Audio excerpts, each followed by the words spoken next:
Season's greetings and welcome to Two Balls and a Mic 282. We have some action from this past weekend. San Diego Wave tie in a lack of action on the scoreboard. 0-0 time with Washington Spirit. It was Maria Sanchez's final appearance as a San Diego Wave player. She is now part of Tigres, la Universidad Autónoma de Monterrey. De Nuevo León, güey. Eso, güey. Season's greetings to Abe. Season's greetings to Chiva. Two Balls and a Mic. San Diego Football podcast. The Insiders, the People Pod for soccer in San Diego. We're going to go ahead and also welcome on from KBBS.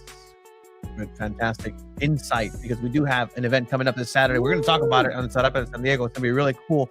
And then jumping into San Diego FC. San Diego FC, we have some sound from training. We have preview Wednesday match for the first place in the West.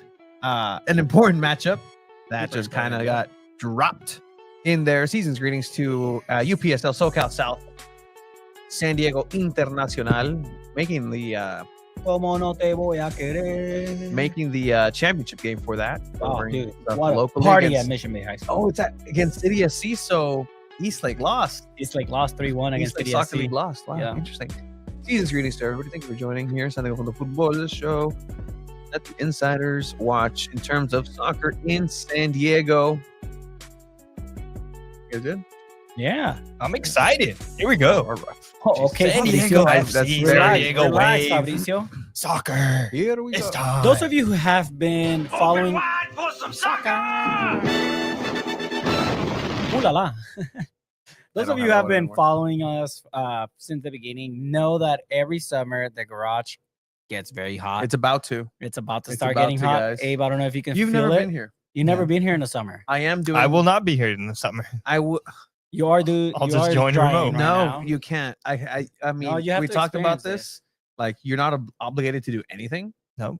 But I You- think you should, as a non-hazing event, just like you have to. It's a rite of passage. RITE. in the I think summer. I've been here when it's been pretty hot. No. Yeah. I've been here when it's been cold. You've been no Yeah, cold. cold, Yeah, no, yeah, cold it is gets miserable. cold, yeah. 100%. Imperial Beach smells. Yeah. So, It smells Pero when I hot? drove in. but right Oh, now vato. I'm doing drying, doing laundry, because it is what you do. As well, season's greetings to everybody who is joining us. We're gonna get to San Diego Wave.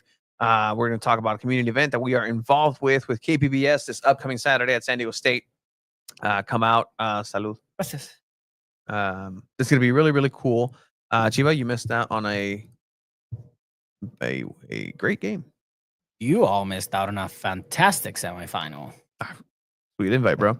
But all right, we're gonna go ahead and just get into San Diego Wave immediately.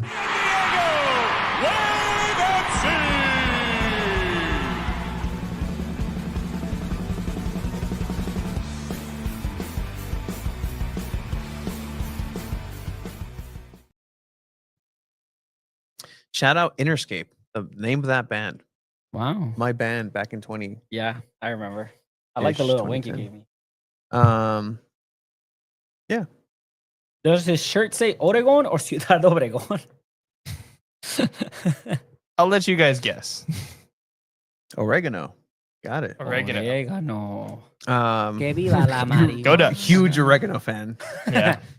Even got a hand symbol for it. Chimarihuano. Season's greetings, Jeff. Season's greetings to everybody. All right, San Diego Wave did play this weekend, and that's why we start, because it was the game that had consequences, because San Diego FC, because of MLS guidelines, there's no game, but there's their Wednesday game, so there was media availability today for SDFC, and I saw Oni Valakari spoke. We saw, of course, head coach Mike Ivara, so we'll just play that here in a bit.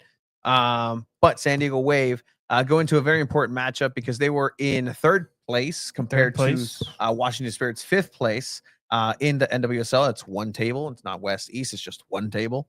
So San Diego Wave is doing pretty well on that. And a lot of speculation. We actually mentioned this a couple of weeks ago about Maria Sanchez potentially leaving. And it was then confirmed by Pal of the show, Cesar H. Football, multiple times. And finally today, news came where this was Maria Sanchez's last game, and it's the biggest unkept secret for worst kept secret here in San Diego locally. No one wanted to officially acknowledge it though, which was kind of weird. Like, I think teams have done this before, where it's like a player is going to leave at the end of the season. Like everyone knew Trent Alexander-Arnold was going to leave Liverpool and go to Real Madrid. Yeah, he was still playing there, and they all were like cool with it. I think, And then when it happens, yeah, like surprise. I think the Wave should have at least, or at least the NWSL for that matter, should at least acknowledge like, hey, this is happening. It'd be a little bit cooler, I think, to give her a proper send off. It's funny because I think we got an email about that news, but after Tigres had already posted it on social media as well. Yeah. So that was kind of funny. But again, I mean, that's usually how. Do they not think internet exists in Mexico? I don't know. Maybe not. little Maybe not. slower. Maybe not in Nuevo Monterrey. But it's in Spanish though, so It it's is- like, well, it's like this is English. We're confirming it. Well, that's kind of how the Jonas Eideball stuff got confirmed, because I had words from a couple of insiders where it was like, hey, like, he's a finalist. This is a finalist that's looking into it. We announced it a little bit. We just said, hey, we have sources that are saying this. Mhm. And then later, I think that night, I was in Mexicali, and then like news dropped. It's like, oh, it's starting to blow up. I'm like, yeah, Yeah. per tweet back then. But Mhm. it's all good. Everything has been pretty good with Jonas Eideball. Charged Maria Sanchez having that final game. People having mixed feelings in general. But yeah, Maria Sanchez going back to what I understood. Somebody commented a C tier league in Liga MX Femenil. You say no. No. You say no. But what is A tier? What is top of the top? S tier is the top of the What is top. okay? What is S tier? is NWSL. And okay, In my opinion. Sure. I'll give you that. Okay, what's next? League wise, League wise, A tier. I think then you can go to Europe. Which one? You You I can't think, just say Europe. I think that the women's soccer league. women's soccer league. So to England, England. yeah. Okay. England, and then B tier you would put and then Spain would probably be up there the in thing A with tier Spain as well. is tricky is just because it's really Barcelona and Yeah. maybe Real Madrid that are competitive. but it's Atletico was good for Barcelona. a while. I mean, Yeah, but it's mainly Barcelona that is just like Barcelona could top heavy. compete That's at fair. Barcelona could be an S tier team in the women's game. Like Barcelona, you put them in the NWSL, they'll that's- probably win the NWSL. Like out of 5 years, they'll probably win in 3 years. But what I think is that And then when you're B talking tier. when you're talking about leagues though and rankings, I think it's one slot per. Oh, You can't put one, because if you're talking about like then you're just it- ranking. It's not a well, tier list. oh, Then well, It's a rank. okay, well, it's C rank. you're just ranking. It's a C rank. Okay. Would you agree? Maybe C rank. Maybe. I actually have a staff that played professionally for Cholos. Oh yeah. And she goes to school in Virginia because she got a full ride. Hey, look at And I that. was like, hey, do you want to play for Wave? She said, no me aguanta las piernas ya. She's like, I just went to legs don't school work for a no more. scholarship. But yeah, so you do see Incredibly strong lineup. really strong lineup. Yeah, I agree. As far as San Diego Wave goes, interesting. Maria Sanchez again getting that start. She hasn't started for like a couple weeks too. Yeah, On exactly. paper, is this their strongest lineup yet? Well, I mean, not without Maria Sanchez there. Kimi Ascanio needs to be there. Kimi Ascanio, I agree. Kimi Ascanio 100%. has been playing She came better in than Maria Sanchez. and definitely changed things up. In terms of defending, sure, that's kind of what's been working. Kaylin Sheridan, the Eternal, obviously captain. I had some words. Well, Kaylin had some words for me in the post-match press conference. Vato, tranquilo. No, not like no, like I was not concerned she was gonna run up on us after, because you know how you walk through the Yeah, bottom yeah. and the players are there. Sometimes I was like, cool, all right, let's see what this is about. I'll show you. But yeah, the lineup here, Maria Sanchez does get that. Interesting that also Maria Sanchez was not featured in any of the pre-match billboards imagery, and that's kind of what you pointed out, Abe, that it's just kind of that's what's going to be happening. Spirit themselves is kind of in a weird space. They are, but they're also in a good space, I Mhm. think, because they have such like a solid plan and connection with that Spanish style that Adrian Gonzalez and also Hidalgo brought beforehand. They are missing Trinity Rodman, which is a huge blow to this team. I think if this Spirit side had a Trinity Rodman up top, Wave probably lose this game, I think. But they're still able to play really well defensively. I'll pause it here. Chiba, just remember this individual, part of the refereeing crew. I know he has a name that we can provide in a couple minutes. There was actually 2 different names, so I'm not sure what his name is. There we go. That's a There bad was a start. name on the lineup sheet, and then there was a name online. So Bad start. I mean, lineup sheet also said to play Seattle Reign, but this individual will be the focus of. I'd This say how match? much was the attendance? Like 15, you said? 16, it's 17? like 12,000. I think. 12,000. Okay, sure. I can confirm the attendance right now. The attendance was And what? Yes, as soon as this loads up. as soon as it loads up. New Loading internet. up. Keep talking. It's loading Wow. up. Yeah, You're like, I'll pull it up right now, and edged then- me like 12,011. 12,000, 11,000 boos. Referee potentially. Matthew Corrigan. Matthew Corrigan. Unless that's false news. Right here, was the focus of a lot of booing. Again. In the first half, which kind of led me to the question to Kaylin Sheridan, which had her feeling a certain type of way. Maybe not the most.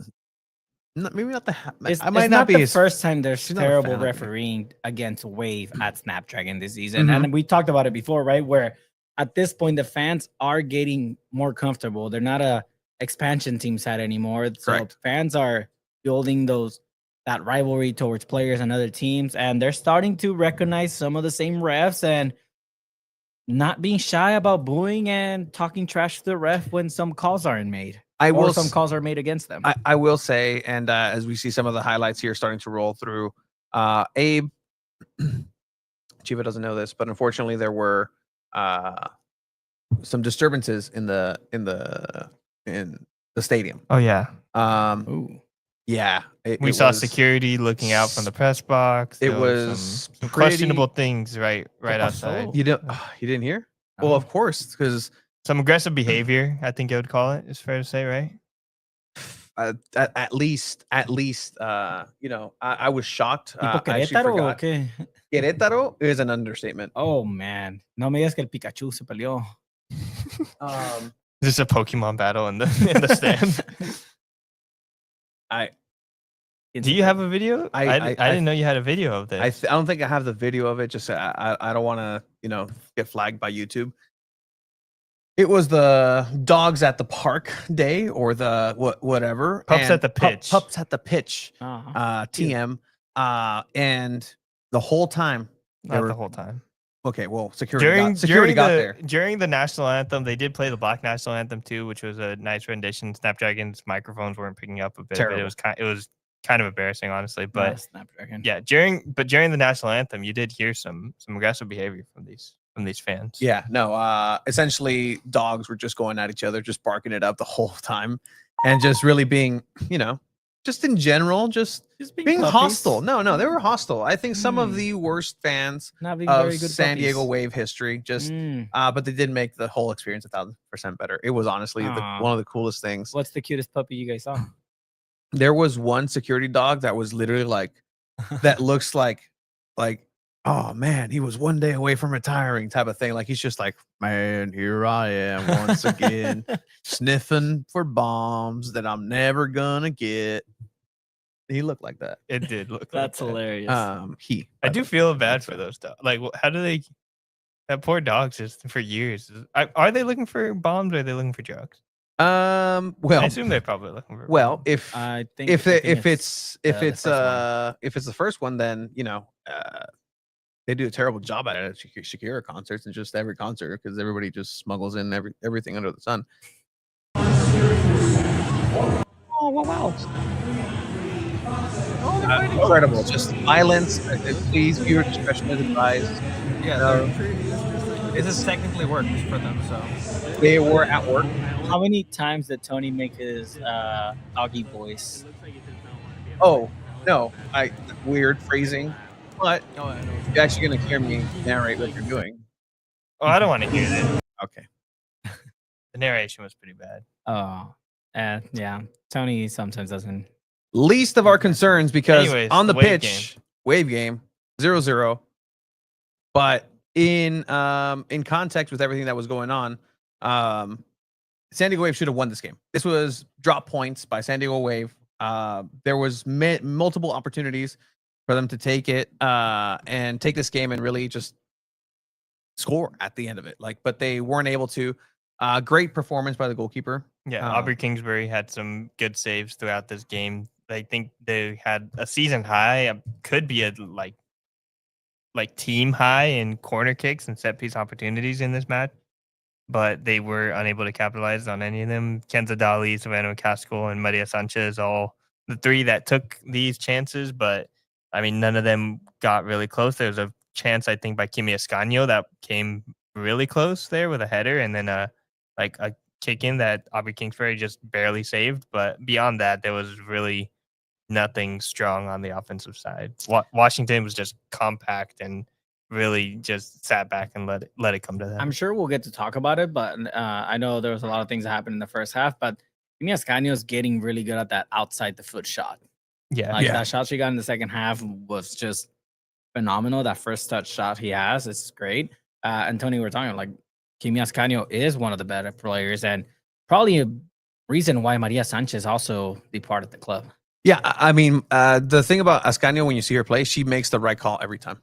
Like, she makes the right mature decision. Like, hey, sometimes I need to just go back, track back, and start it over again with Dali. Sometimes I just need to look. I need the help with McCaskill, or I can not check back in and fake the check back, and I have the talent to just turn upfield, make a play on my own, do a cross or do a pass, because then I'm going to do the run, and then she puts herself in those spots. Sometimes the ball just doesn't get to her, but those connections are happening for sure for Ascanio. Yeah.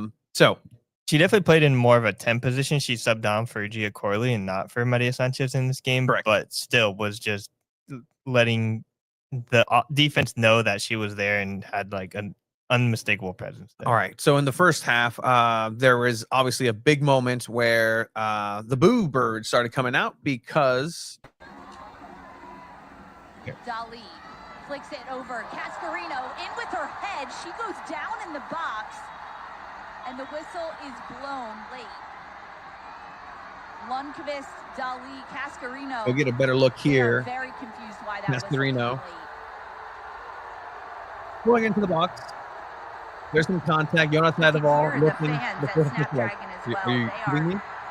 Utterly. Those boos coming in. I sent the other one with You sent the other one, and I'll go ahead and share the that one right there. clear replay, but Boom, boom. there. Cascarino is lowering her head, but still dangerous play from the center back. No contact by the Spirit defender, but she does get the foot very high, hits the ball kind of back towards her face, and then Cascarino goes down very fast. What do you think, Jeba? You weren't at the game. What do you think? Here's the thing, right? With calls like this, we call it what? Juego peligroso, dangerous play, right? Play, you don't raise your leg up there. It's not like Cascarino lowers her head a lot to like make it a dangerous play. 10 out of 10 times outside the box, the ref is calling that as a foul. The issue is when it's inside the box, where then refs get very picky on, oh, well, there was no contact, but you're going to call it outside the box. I'm really tired of refs having that power of really saying, like, inside the box, no, my discretion, like, no contact, that's not going to be a foul. Like, Adriana Leon's reaction, like, are you kidding me? So, like I said, like, I think that should be called as a penalty. Because, I mean, yes, there's no contact, but it's a dangerous play that you're going to call outside the box. Call it inside the box as well. Because, I mean, it's a reckless foul, like a reckless challenge from the defender. And you were literally, 2 inches away from actually probably creating a very bad injury for Cascarino. So I think that should determine a penalty.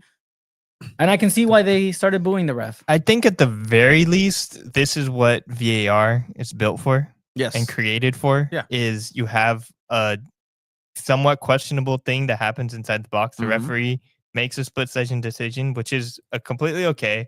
And then I think after the fact, you can look back at the replay. If you see the replay slow down, if you even show the fans in the stadium if the replay showed down, I think you could understand, like, okay, maybe it's not a red card or a penalty, but it's such a high kick inside the box too. You and hear the crowd react live. Like, listen. Cascarino is lowering her head, but still hear me out. dangerous. Hear me play out. from the center You back. know, sometimes there's indirect free kicks inside the box, Yes. like when they pass it to the goalkeeper, they pick it up. Maybe creating a rule, FIFA, just in general. Oh, we're just when throwing there's shit to FIFA. when Okay, I love there, it. when Hey, there's FIFA, a you out there. dangerous place like like when there's a dangerous play inside the box like this, where there's no contact, but it's a dangerous play that could have been called outside the box, or probably will be called instead of a penalty. There's award an indirect free kick inside the box.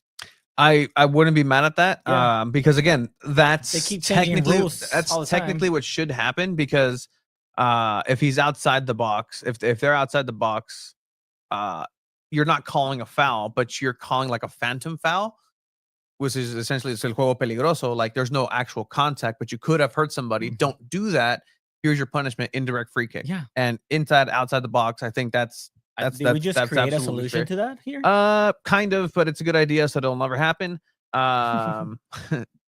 But either way, at the end of the day, this wasn't called. People were mad. People are upset. As she comes across, Cascarino is lowering her head, but If still. I'm the defender and that gets called, I'm mad. But again, just go check The it at fact that VAR. the commentator says Cascarino was low, like no, like she jumped and she's like bending over.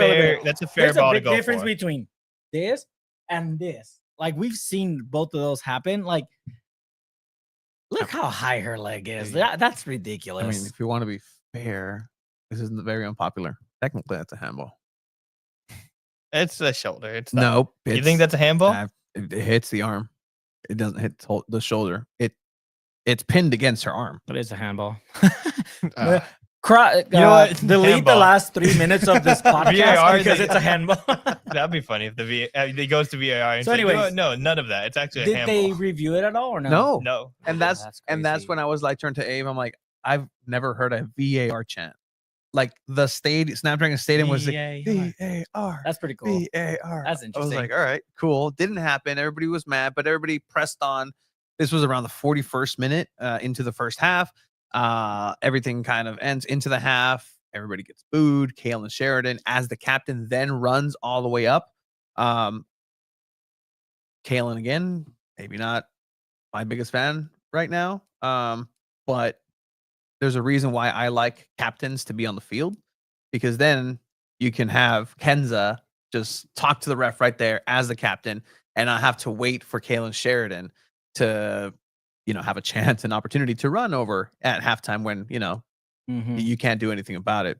You had an interesting point about that, though. Well, I think Kenza Dolly was talking to the ref throughout the game. She Mhm. was kind of the pseudo captain without wearing the armband. And oftentimes, like, I think some players will talk to the ref more than others, even without the armband. But I think it's pretty understood that it's okay, the captain's the one that's going to give the real good conversations with the referee. So Kenza is allowed to do that Mhm. because they don't have a captain on the field. And then in halftime or in other situations, Sheridan does get to come out to the referees and have her conversation with the refs to plead their case for whatever decisions might occur. So maybe it's a little bit better to have your goalkeeper as a captain, so then you have two players that get to yell at the ref. But also at the same time, maybe it's worse because refs take things personally, and it's like I don't want to They deal with really two do. people yelling at me over a decision I made. Abe, So you would know how personally the referees take it. You got a personalized email from them. it wasn't like, personalized. It was from it was the Pro personal. Referees You're- Association. It was every media member got that sent in a pull reporter request, but it was a what? Saying what? It was just saying like, oh, these are the rules. These are the questions we always get. Here are some of the rules of the game. This is what dogso means. This is what a handball is, and it's just like I know what that means. Like the Pro Referees Association sent out an email, but it's fine. I love it. Anyways, 14 corners. You got to score at least one. At least one of them. You've been pretty proficient when it comes to set pieces this season, but for some reason this game it wasn't the case. And now you're trading away one of your most important players in set pieces, Mhm. which is definitely a choice. Like obviously Maria Sanchez chose to leave. She wanted to leave. She asked for the transfer away, but now it's kind of reaching a point where if you're having struggle on the offensive end, I think Wave is going to need something or somebody to help them on the set piece front, just because it didn't look great. A me What's official? that? A me official, a me big official? fish. A big fish in It's San not Diego? too late for them to like. You think that could definitely happen? not. in there? Didn't they It's- not offer? They didn't send I it mean, in? it's not over. I mean, the transfer window technically doesn't open until July. And they do have this money freed up now with like Maria Sanchez is one of the top players in the NWSL. So who's to say that Jonas may There- not play with two strikers up top and have Mia Fisher and Leon? Mia Fisher can technically also play on the wing. Adriana Leon can play on the wing. I mean, Jonas Idolball is known to really rotate his players around a little bit. We've seen Gia Corley on both ends. We've seen Kimi Ascanio playing on the wing already and did it pretty well as well. So I don't know. Anything can happen. You lose an attacking player. It only makes sense that you would want to acquire an attacking player. At this point, if I had like one decision to do with like this freed up money, I think I would extend Kimi Ascanio Mhm. at this point. Yeah. That's because she has been such a valuable player on this team, and she can like do so much on a lot of ends of the ball. She can play as a 10 or just a midfielder. She's got a lot of potential, and she's going to be playing for the national team soon. That's where I would go. I think Mia Fischel is a great player too. That would be a good option. I don't think Mia Fischel wants to come to San Diego, if I'm being completely honest. They also Yeah. just announced the two like rookies they signed, local players. What are the names? Oh, Nia Fusco, Harrison and Jordan Fusco. Yeah. They've been part of the They- rotation squad and Mhm. just a training, Yeah. training squad essentially. I mean, they finally signed them, and I mean, Brad brings a good point, right? They're now below the minimum players allowed for a roster. So I do think we're gonna see a player probably making their way to San Diego Wave. Or This they summer? could take off Trinity Byers off the season-ending injury list. She She has is been a training a winger. little bit more. Yeah, So- and she's been getting reps in training as we've seen, and I think you were reminded how good she is just in seeing her, or just Not how I don't think I actually saw her like with the ball. I think I saw her warming up and was like, "Whoa, she's fast." damn, Like that's how good Well, she is. she Saw her was- warming up, she's like, oh, You know, the way it was brought to us at one like early in the season, I think the first media availability they had this season Mhm. was that Trinity Byers was one of the most sought out players, college players coming into the NWSL. She was injured, but she was still one of the most talented players at the collegiate level. So that could also be a possibility. Maybe she's getting close to being match fit.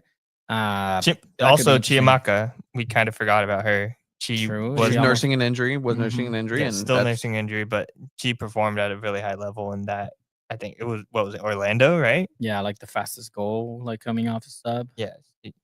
So they do have options. At least they don't necessarily have to go to the transfer market to add. But How cool would Mia Fischel coming to Wave be? That's would a be cool cool. story. Local kid coming to a local team. We're actually going to talk local soccer here in a bit at 8:45 with our buddy Jacob from KBBS, and he's going to go ahead and talk about the event that we have this upcoming Saturday, which is Kicking It with KPBS Saturday, June 28th, Can you 10 a.m. kick it? through 1 p.m. At San Diego State University. We'll get into that here shortly. But I've been kind of teeing this up. Nothing else really happened in the match. Like, obviously, Yeah. the dogs were fantastic. I actually get to that. I have another clip ready for that at Oh. Bulls, Gaps, and Greats at the end. But Kaylin Yeah. Sheridan and McCaskill. I'm just so used to you owe me saying $1, by the way. I do Why owe you a dollar. guessed who you were gonna get? I just said it wasn't going to be. Yeah, it wasn't going to be McNabb, and it was another Mac. And then I joked, "Hey, it's a Mc press conference." Bad joke. Anyways, it's then I asked. hate how funny that is. It's not press conference. Mc press conference. I asked. I get you. I asked McCaskill and Kaylin Sheridan, just kind of, hey, the game difficult to score. Great response. Do you want to hear that response? Do you think, or just cut to the chase? From response from what? From From McCaskill? McCaskill. Yeah, sure. Yeah, I like it. All right, here's Savannah McCaskill and Kaylin Sheridan. Okay, big squad. Kick us off, Tony. Hi. Could you take us through match tonight in a 0-0? It seemed to be difficult, but dominated by Wave in the second half. What made it so difficult to try to break down spirit in this match? Yeah, I think we kind of anticipated them pressing a bit more than they did.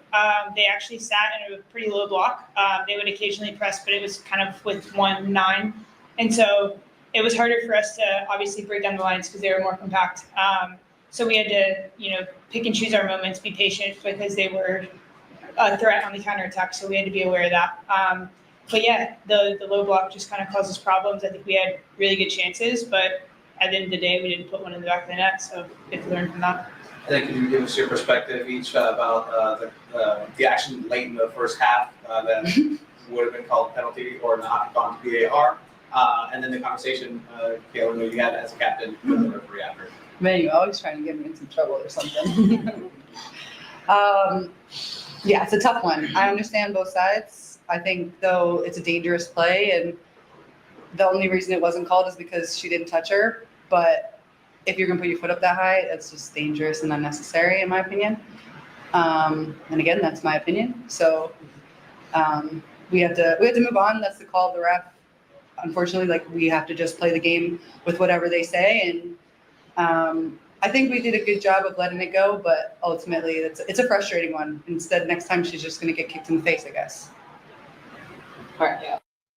That's crazy. Like, look at McCaskill's face. She was like, "Oh yeah, Yeah, yeah. I mean, it's funny because I mean, we tend to ask Sheridan about like calls like that, and it's not just Sheridan. It's that we get Sheridan when calls like that happen. Well, so- you're the captain. exactly. You have to be asked that, right? And you know what? That's something we asked so many times last season. Like, hey, like, give us Alex Morgan. Like, some stuff is going down. Like, we need to talk to the captain. We need to talk to a leader. And we kept getting McNabb.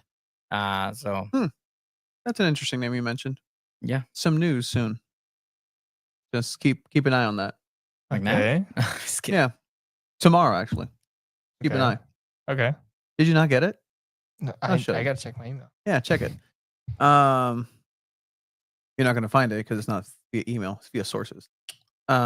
Nothing important in terms of actual play. Don't worry. Yeah, I saw yeah. the email. Well, it's not email. It's the sources. With that, Savannah McCaskill's womp face absolutely warranted there because they were not even sent to VAR. Yeah.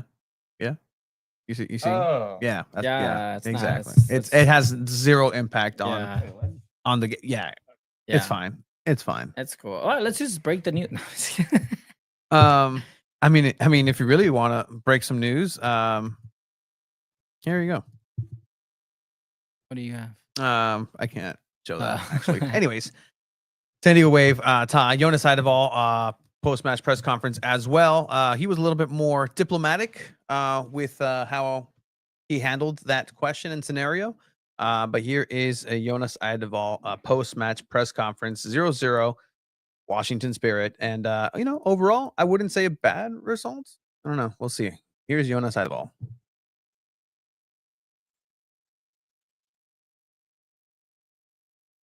In that second half, and what adjustments were made in order to make sure that the offensive side and the final third were a little bit more constructive. And then your thoughts on the first half in that penalty, potentially no call with the VAR. I think obviously, like in the first and the second half, Washington changed their shape and their way they're playing defense. And I've spoke quite a bit here in this press conference about team maturity and being able to handle playing against different systems, different formations. And today, I think you see a team that is doing that they throw something at us at the beginning of the game, which they haven't done in the past 5 games. But for us, no problem. We can go from minute 1 to play against that. They change to something else in half time. We can go out again and say, okay, no problem. We know what we changed to, and we can find both our formation and our decision making and what's going to be important there. So that's really kudos to the team in that development. Question number 2, I'm consistent. No comments.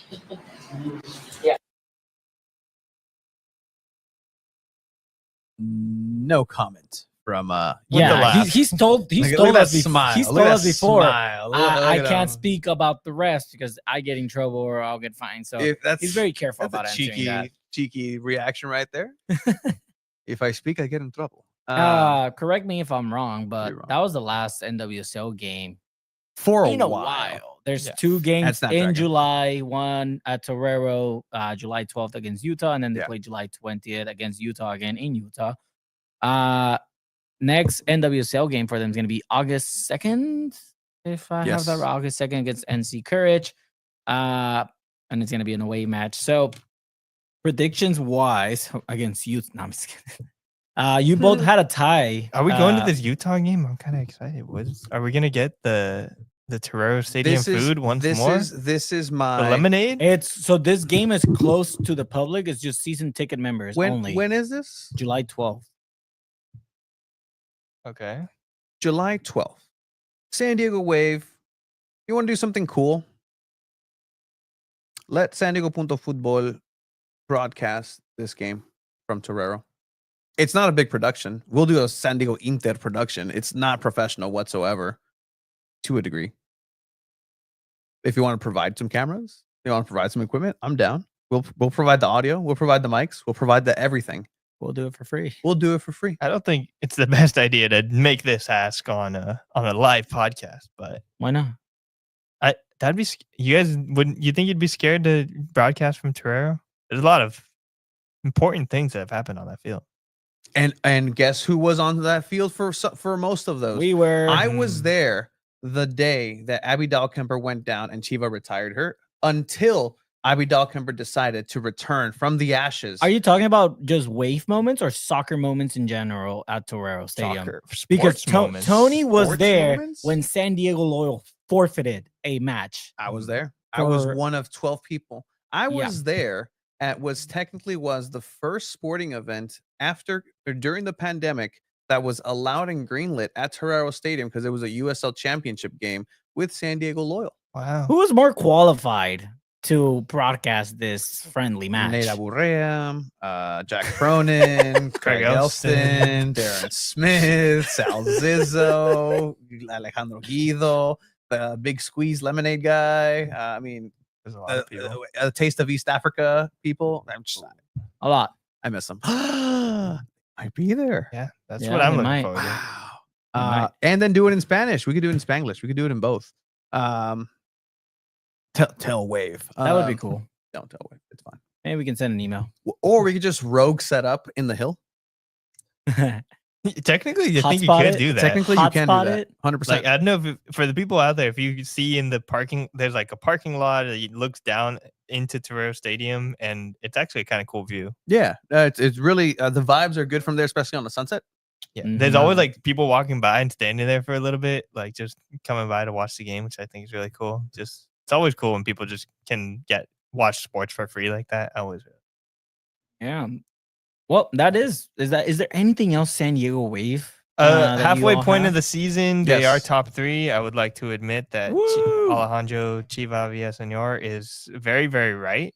And I will have a column coming shortly about how right he is and how wrong I was. Thank you.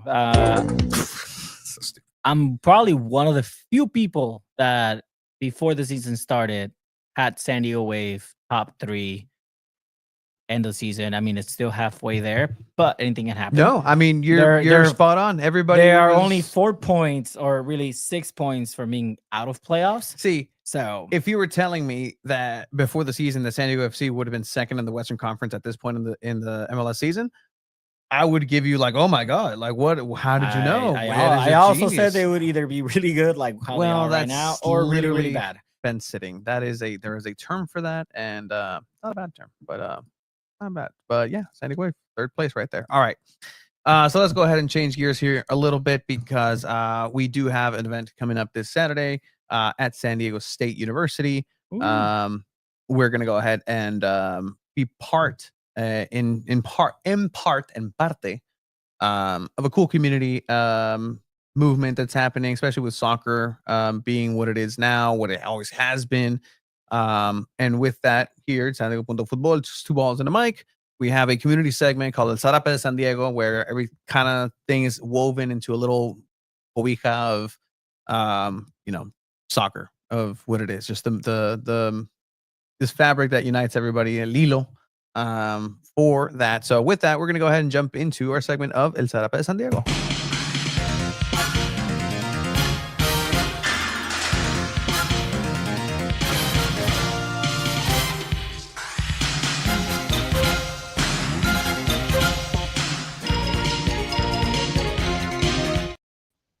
And with that, we're going to go ahead and welcome from KPBS, who's a reporter, officially doing everything, not just soccer, but just out there doing the work, getting it done, boots on the ground. Jacob, please introduce yourself to everybody here, and how are you doing tonight?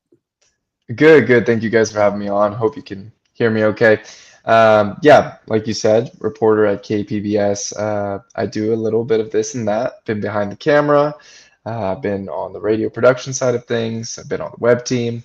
But yeah, I was the reporter who kind of led the charge for the Soccer a la Frontera project.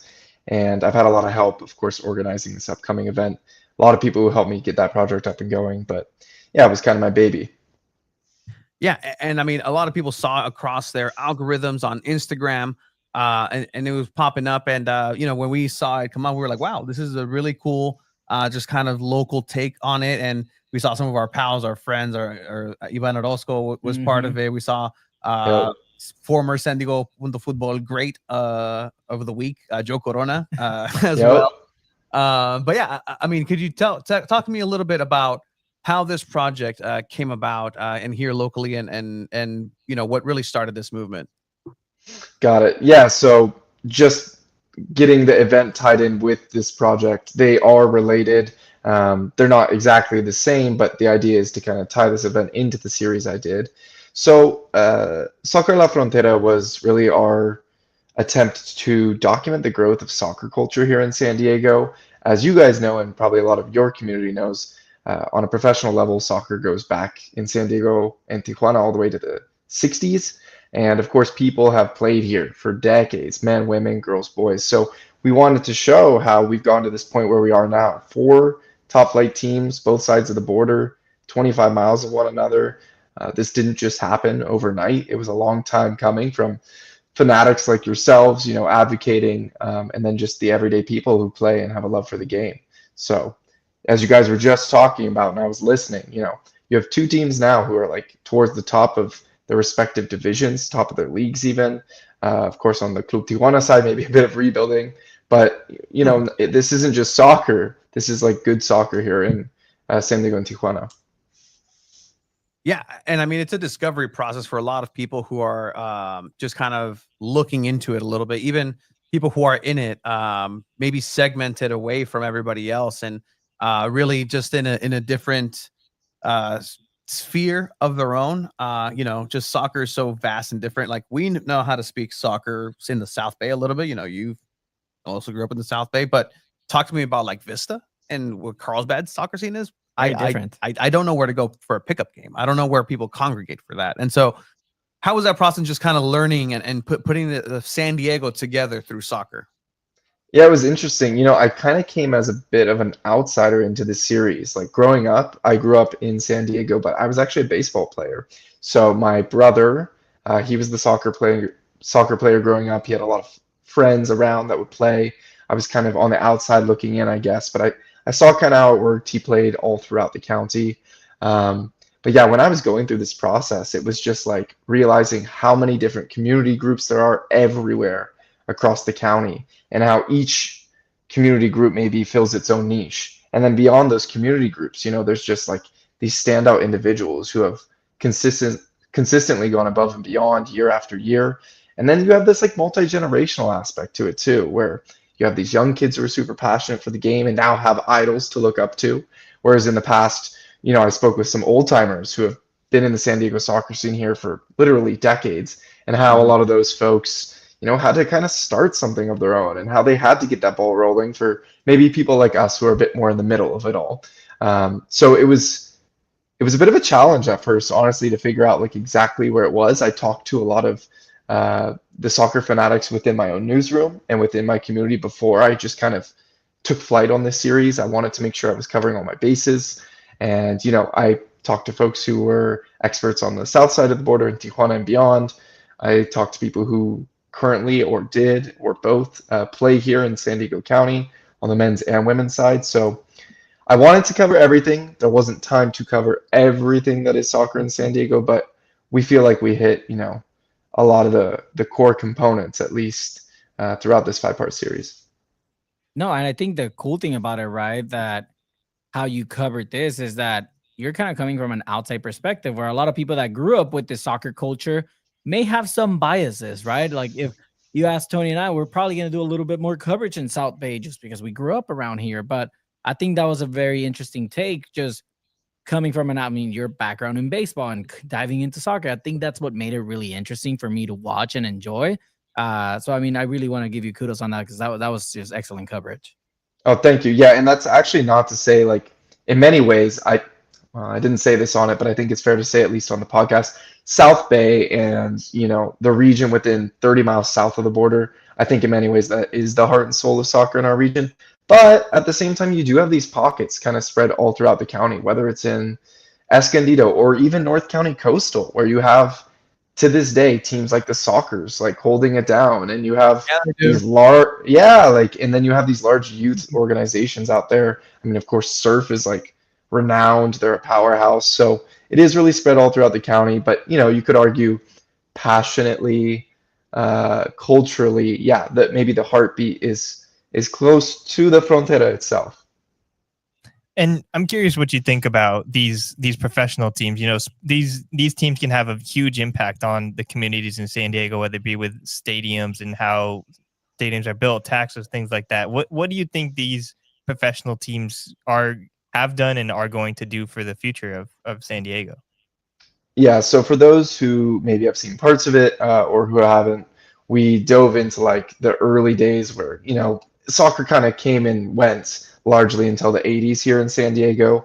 The San Diego Sockers were really the first team that laid a stake in the late 70s. They had this whole indoor soccer scene. They played at basically what was, most recently named Qualcomm, Jack Murphy at the time, and then Pechanga for most of their career up until they moved into Oceanside recently. So you could kind of see that stadium evolution there. And then you look at a more local level. You guys were just talking about Torero Stadium.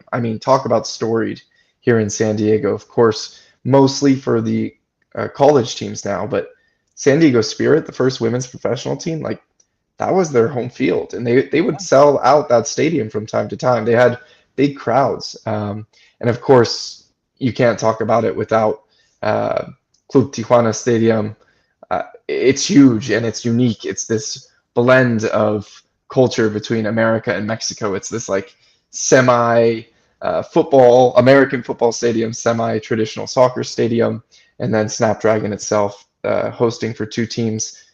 Building, I think the space for it was important. You saw failed attempts to bring soccer to San Diego in the past, and I think sometimes getting the stadium that can actually have the capacity to grow, I think that allowed for soccer to finally be what it's now really become. And you see that in the attendance. Yes, the women's side of attendance has slipped a little, but the Wave really held it down for a few years there, showing that soccer had this tens of thousands potential here. And now SDFC consistently around the upper 20s to more than that, 30,000 in attendance mark. And Club Tijuana does their own thing too. So I think stadiums matter. They're hard to get funded. But once you have them, they can really be a boost to the overall economy, not just for the soccer fans, but you can create a culture. You start selling merch because of it. The team does well, it's a playoff push. The whole city comes together. You saw this with the Padres. Like they were good in the 90s, then everyone kind of fell off. Now look what the Padres are doing. Look at what it's done for the city. So stadiums do matter, but teams matter too. No, 100%. And you're talking about soccer, right? Soccer's move over to Oceanside. Big questions. Who's going to go? Like, it's a long drive. I do color commentary for them, and it's a long drive for me from here. It is far, and it's like hard to access to some degree. Hard to a lot of degrees, actually. It's a nightmare. It's a nice arena though. But that's to say, like the community did start coming out, and not only that, the local economy with local Jam and Z90 R&B concerts that you can start having in that area that you otherwise wouldn't. Like it's that big picture type of thing that is coming from soccer and what's always been here, which is really, really the cool aspect about all this. Let me ask you, Jacob, here. Yeah. You say you're a baseball guy, right? Yeah, I played, and it's the sport I follow. And I love that, right? You're a natural athlete. So have you gotten out there? Have you ever played soccer since then? Have you just appreciated the sport a little bit more? What are your just kind of takes? Have you been to a game since then? So it's interesting you ask that, because I do think, like, I followed it. My family on my dad's side's Italian, so I kind of followed like Serie A loosely to some degree. Ooh. But I will say, since I covered the series, I don't know whether it was just the reporting and like the passion I had for this project, but I've kind of noticed myself. I continue to follow the MLS and the NWSL much more closely. While I haven't been out to a game yet as a fan, I have been in and around the stadiums multiple times. I do intend to go out to games. I actually meant to go to one very recently. But yeah, I've definitely been following both the MLS and the NWSL a lot closer. And I would say I'm a fan of both teams now. I think I would probably, get a jersey at some point too. Both teams are great. Some of the folks I interviewed for this series that are currently maybe on one team or the other, like Mel Barcenas on the Wave, hometown kid. How do you not root for something like that? Or Joe Corona, like in Tijuana, like those are stories that are from like, a fairy tale book. You got to root for people like that and for teams that have players like that on them. And shout out, I know our buddy, like we haven't been able to go to training, but hey, shout out NBC also and KBBS, these big box brands for putting Milani Losky out there, local product as well, who's same thing, like that dream that would have never been here to begin with. And I really have to mention, like I'm very happy that somebody's taking the time and taking that attention to detail to immerse themselves like you have in soccer. There were a few things we didn't get to logistically with this series because of when we had to roll it out. One of them was including a few more of the local men's voices on the team, him being one of them. And actually, De La Torre was just coming onto the team as we had to finish shooting for it, so it didn't work out. Of course, that's someone I would have loved to get. The episode 5, which really focused on the SDFC team, it still turned out great. But those were some names that, of course, I would have liked to wrap in. That's what I'm saying, though. The story continues to evolve. The training academy is up and coming too. It's cool to see how things are coming full circle. You build it, they will come. The team is here. Now all that talent that's been here all along, it's kind of coming back home. It's a beautiful thing. Well, we need to get you out there too to lace them up and let's play a little footy. Are you gonna get out there on Saturday? I mean, I have a few duties for the day's events. I kind of have to MC it and kind of lead the group through things. But yeah, I'm gonna try and play as much as I can as while I'm also working. So we'll see. It's supposed to be fun, right? Like we didn't want this to just be a stuffy event. Like the first half of the event, it's different forms of pickup. Maybe pickup like you're not used to. For those, I don't know how much you guys have talked about it yet, but we're having like walking soccer actually, which is something that maybe caters to people who have injuries or people who are older. We have kicks for giggles, right, kicks and giggles. And then we're gonna have a women's game. We're gonna have a co-ed game. So we're trying to show like the full range of what is soccer here. It's not just one thing that maybe is in your bubble. There's this whole community that's built up, and we're trying to bring these specialized communities that have done such a good job across the county all together. I love that. I mean, I really got excited with that. I know we were hit up. We've done a couple things with KBBS. We've done a couple roundtables, just being part of it, and it's really cool just to kind of be. For me, I mean, KBBS taught me English. I owe a lot to Arthur, the Aardvark, and company. But this is really cool. It's speaking about full circle. But in terms of this event, kicking it with KBBS Saturday, June 28th, 10 a.m. through 1 p.m. What are some of the organizations that are coming in? I mean, I already saw people in the comment section of this post like, hey, why didn't we get an invite? Well, it's like, hey, if it's good, let's make it happen. Looking at you, Omega Ball. Yeah, we have quite a few. So the idea with this event is to kind of further expand the conversation about soccer culture here and the stories that come from it. So it's a lot more than just what's on the pitch, what's on the field. Even in my series alone, we got into issues or topics of identity. At times politics, issues with gender, generational and socioeconomic issues. So kind of diving into all that. It's if you weren't invited as an organization to participate, it's not that your organization isn't important. It's just that we only had so many different events, and we hope everyone wants to come out. Even if your organization isn't one of the ones who's coming, go to the Eventbrite. Let me read this out for everyone and go register. You do have to register. Give me 1 second here. I'm going to pull this up for everyone. It is Kicking It with KPBS, standard spelling, 2025.eventbrite.com. So Kicking It with KPBS 2025.eventbrite.com. Go register. Just let us know. It's going to be free lunch. Play the first half, and then you have a community conversation. The groups that are going to be there, including your own organization, there's quite a few. Some are from the series, and some are not. So let me make sure I get all these right, too, because there's 8 of them. Okay, here they are. So Chicano Futsal, who was featured in the first episode of the series, they're going to be there. They're undergoing a bit of a rebrand, but it's their same organization. Kicks and Giggles, who's actually going to help run some of the games, they're going to be there. They do a lot of work with kids and women, and sometimes even folks who have various disabilities. Really cool organization. You guys, San Diego Football. We have a group, San Diego Soccer Development. You were talking about North County. They're going to be out there. They deal with a lot of stuff regarding training for kids, maybe who don't have financial access up in Escondido area. So they're going to be out kind of representing the North County. We have Let's Go South Bay and Southwestern College. They're kind of a 2-in-1 deal. You know them? Yeah, Carolina Soto. She was my coach at Southwestern College. The best soccer class I've ever taken, hands down. The funnest. I've one of some of the most fun I've had. Shout out, Coach. And Carolina, who's coming out, she actually reached out to me when she was watching the series, and she really enjoyed it, and I wanted to find a way to work her in. I really liked her story. She, this girl, this now woman who came up in the women's soccer scene here and didn't have a path, but so much has changed. Now she tries to give back to girls who grew up on both sides of the border. It's really touching. So her organizations largely do that with Let's Go South Bay, and then she's a coach out of Southwestern. We also have both supporters groups coming out. So Sirens with Wave FC, and then we have essentially the union with SDFC supporters group coming out. So that'll be fun. And then we have San Diego Soccer Women coming out. They're a group that caters to seniors and women throughout San Diego.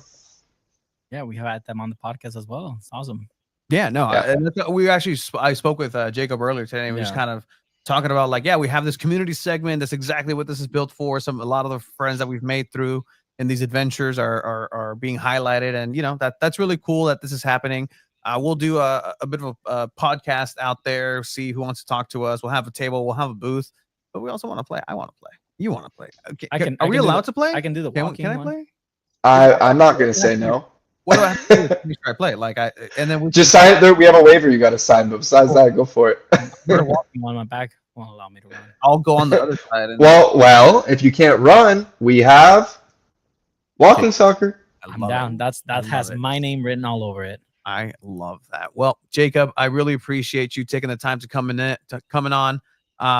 Is it on the sports deck? Good question. It's actually not on the sports deck. It's actually, is it on the sports deck? So the event itself is being held basically in and around the KPBS station. There's a very nearby field. I can pull up the exact field name, but essentially if you go to the KPBS station, which is on SDSU campus, you're going to be really close to it. The field is just down that same road. We're going to start at that field, and then we'll come back into the station for lunch and that combo. But make sure you do register ahead of time, because there's free lunch, because we can't have too many people show up.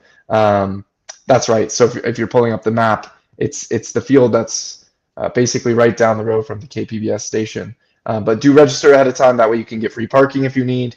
If you can take transit, try and do that, because their parking is a bit limited. And I really hope everyone who's interested within your guys' community comes out. We're trying to at the same time, kind of bring all the soccer community together and kind of expand those circles a little bit, your own bubbles. Yeah, I love that. And that's kind of what we've loved to kind of do here at San Diego Football. And I'm really happy that we're able to connect with this. And what's the goal? Last question, but what's the goal? Another one next year? Is this what could expand it? A 20-episode series? The goal is to really find more stories within. The idea is to have this community conversation. So this is less about us, telling or doing. It's more about us listening to what the community needs, to the stories that we haven't told yet within the soccer community. We want to hear from you guys. So it's about you guys. It's about the community coming out, of course, having fun, a little icebreaker, playing a little pickup, and then talking soccer and what it means here. It's too big to avoid. You got 4 pro teams here. You have so much youth soccer. What are the stories we haven't told yet at KPBS because of this? And what should we be focusing on going into the future? So it's about you. Love that. Love that, Jacob. Thank you once again for that. Again, kicking in with KPBS this Saturday. Make sure you register on the Eventbrite. Make sure you get there, get those numbers up. And hey, if you want to participate next year, make it happen this year and just show up and put those numbers up. I really want to see people go out there and have a good time. Esteban, better see you out there. But yeah, that's going to be fun this upcoming Saturday. Anything else that we can help with? San Diego Football, KPBS, would love to help. Anything that we can do, let us know. But with that, Jacob, thank you for your time and see you Saturday. Yes, I'll be out there. Excited to see you guys. Perfect. Thank you See for you that. then. And that's been El Zarape de San Diego.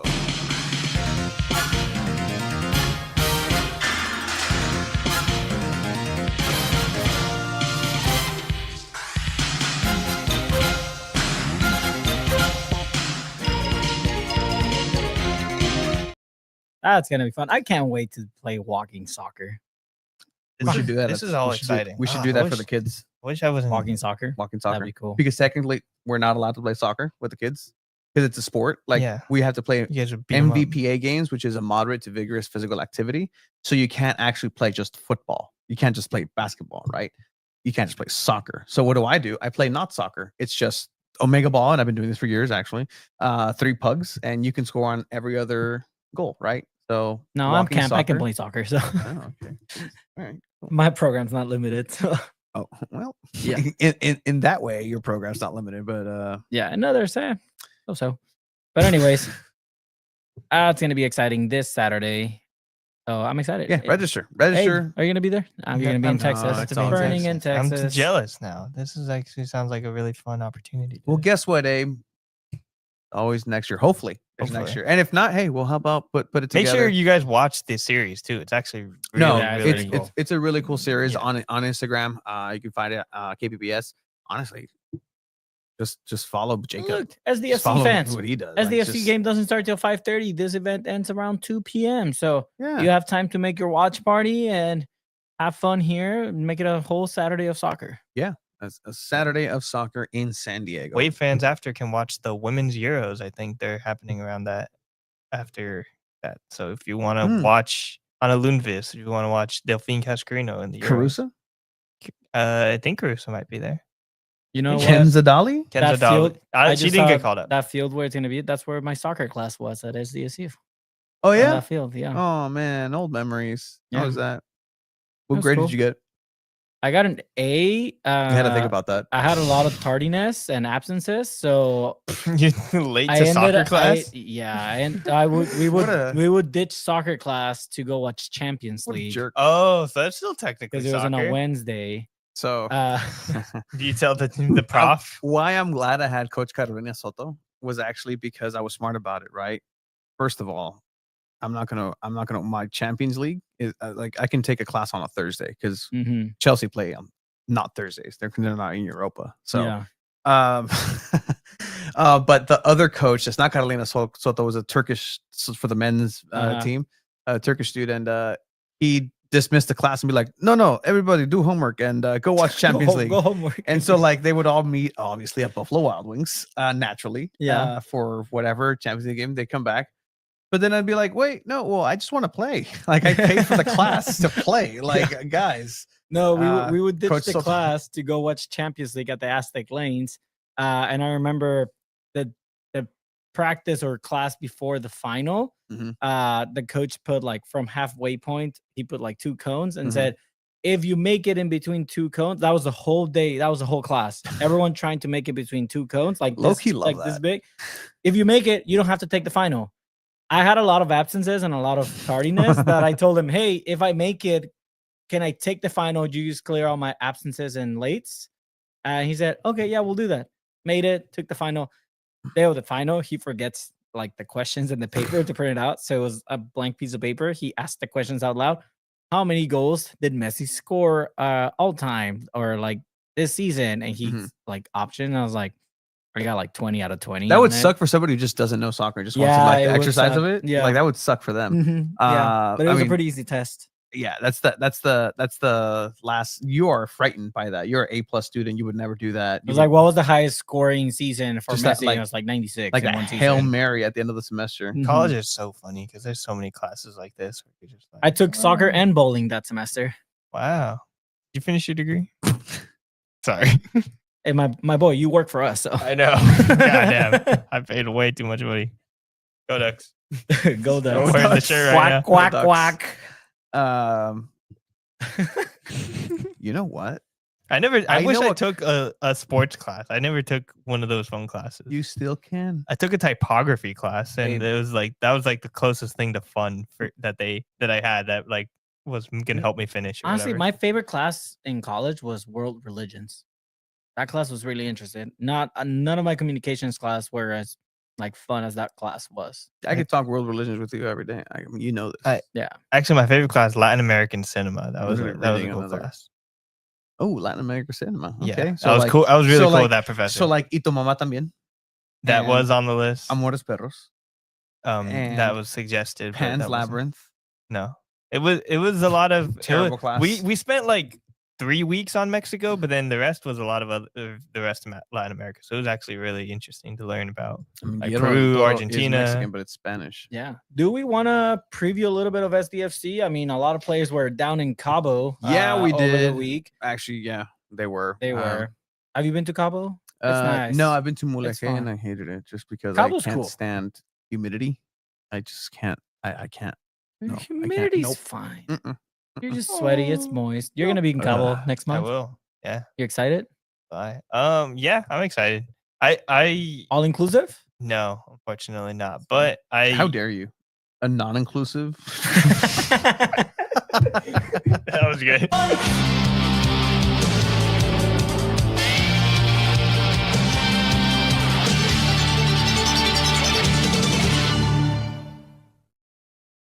The rare Abe crack up. Breaking news. Abraham, non-inclusive. No, I'm going to the race. That's so dumb.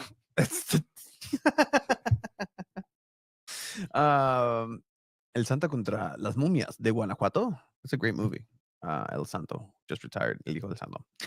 Anyway, San Diego FC. That class inspired me to write a script about what's it called? A luchador, but I never finished it. But it was basically a little bit of a ripoff of El Santo and then a ripoff of something else. But San Diego I'm still gonna hide FC it, yeah. faces off this Probably. Wednesday. Probably Nacho Libre, if I had to guess. no, it wasn't. That's actually. pretty cool. It was something. So as you mentioned, Cabo, right? Cabo, Tyler Heaps and his wife were out there, Lindsay Heaps. Still weird to say, but it was very interesting because there was another person who was there, Milan Liloski. We talked about a little bit on the Chromaniacs this last Thursday with Craig and Alex Pena. But it's very interesting because like that's when some of these deals actually happen. The Mhm. last thing that we saw Milan Liloski do on a broadcast was talk to Tyler Heaps, and then the thing after you saw was a post-match press conference. Well, then you saw him address that conversation with Tyler Heaps. So I don't know. I remember in football, Matthew Stafford one time went to Cabo with Sean McVay, came back a Ram. True. Just different sport, but just like Then won a Super Bowl. negotiations and won a Super Bowl. I mean, didn't the SDFC have a friendly with Cholos because they met in Vegas? Yeah, That's literally how that. like they were both in partnership. Vegas at a hotel, and we're like, oh, Tom Penn was like, let me leave the blackjack table to go. That's what he says. He said that. That's what he says. I know. That's what he I said. believe That. He probably But, like- didn't leave the blackjack table. But like, Like let me go. Talk but to- like, Hank and his family own casinos, so why wouldn't they play at their own casino? I don't know. well, because they're in Vegas. yeah. Maybe they You have would like still extra. There's like maybe the owners of the Is it casinos really have their fun? special casinos. Is it really owned. fun taking your own secret money, ones? spending your own money, and taking your own money? It's your house money. Like, I think it's more fun trying to take down another casino. Yeah. I had a professor who loved Denzel and who would only watch his movies Courage Under Fire, Crimson Tide, etc. Man on Fire in SDFC, a great movie. Yeah. Great Denzel. Una palabra. No dice nada. Wednesday we'll have a match with San Diego FC, as it didn't have a game this last weekend. Yep. Going into it because it's a very, very incredibly important matchup. As the standings here for San Diego FC place them at second place in the Western Conference. They're pretty close in the overall supporter shield race. Abe and Chiva keep playing the footsies. No, he stepped on me. I so accidentally kicked him. started it, and then now he's kicking me under the table. Foul. So again, second place, and they will play against Vancouver Whitecaps, who are the first place in the Western Conference. Vancouver does have a game in hand still, correct. but essentially, this technically after Wednesday could put San Diego FC in first place in the Western Conference. We may come back with San Diego FC atop of the West, and I can check right now, but just supporter shield. Here we go. What is this? I know they're still ways from Philadelphia. Are they? They're 4 points away. 4 points away. I mean, they play twice, right? This Yeah. week and over the weekend. So potentially, San Diego FC can not only have first place, Get 1 point away. Get 1 point away. Wait, no. No, they can. 39, yeah. Yeah, they can. 1 point away from just supremacy in MLS. So if you told anybody, if you told Mikey Varas, if you told Tyler Heaps, if you told Marcus Invarson, if you told Andres Reyes, good luck catching him or finding him and to tell him. But if you told them that this is where San Diego FC would be at this point, I think it's an incredible start to the season. Probably one of the, I think the MLS narrative of best expansion team in history conversation kind of died down a little bit. And so I think it's more of a wait and see now of like, what is playoffs going to look like? Mm-hmm. How far can they get into playoffs? Because if they go all the way to a championship, that then default becomes the best expansion team's first season in history, let alone winning the championship. Well, maybe winning the Supporters Shield, but not winning the MLS Cup is, the greatest, considered the greatest. So they're on pace to do either one of these. So this is per MLS, the new power ranking. San Diego FC is currently third in MLS. Anders Dreyer is the best player in MLS. Oh, yeah. Yeah, the boy can share. Let's share. Sharing is caring. Sometimes. Here you go. Oh, wow. There it is. Yeah, so you have Anders Dreyer is the best player in MLS. He's up to 8 goals and 9 assists. Only one of those is a secondary assist, meaning that he was a pass to assist, and leads the league in goal contributions. That's not a fluke. Per FB Ref, he paces MLS with 14.1 non-penalty expected goals plus expected assists. The next closest player, Lionel Messi, at 12.2. Being next to Lionel Messi in anything, it's pretty good. It's pretty good, even if when you have the league calling Anders Dreyer the best player in MLS, it's a good sign. And again, I think San Diego FC is surprising a lot of people. And I think it's fair to say that they may be surprising some of us as well. I have to agree. I mean, surprising would imply that I had a notion of some sort, but I really didn't. I had no idea what we were going to get. Now we have some track records. Questions for the San Diego FC team so far. Chucky Lozano, kind of on par with what we thought at least that would happen. He's going to be injured. He's going to be out. Yeah. It's fine. We didn't necessarily expect their star number 9, whereas number 7, Marcus Invarson, to be out. But they've managed to do well. CJ Dos Santos, I think, is the revelation of this entire team. So far, being one of the he was extended in his contract.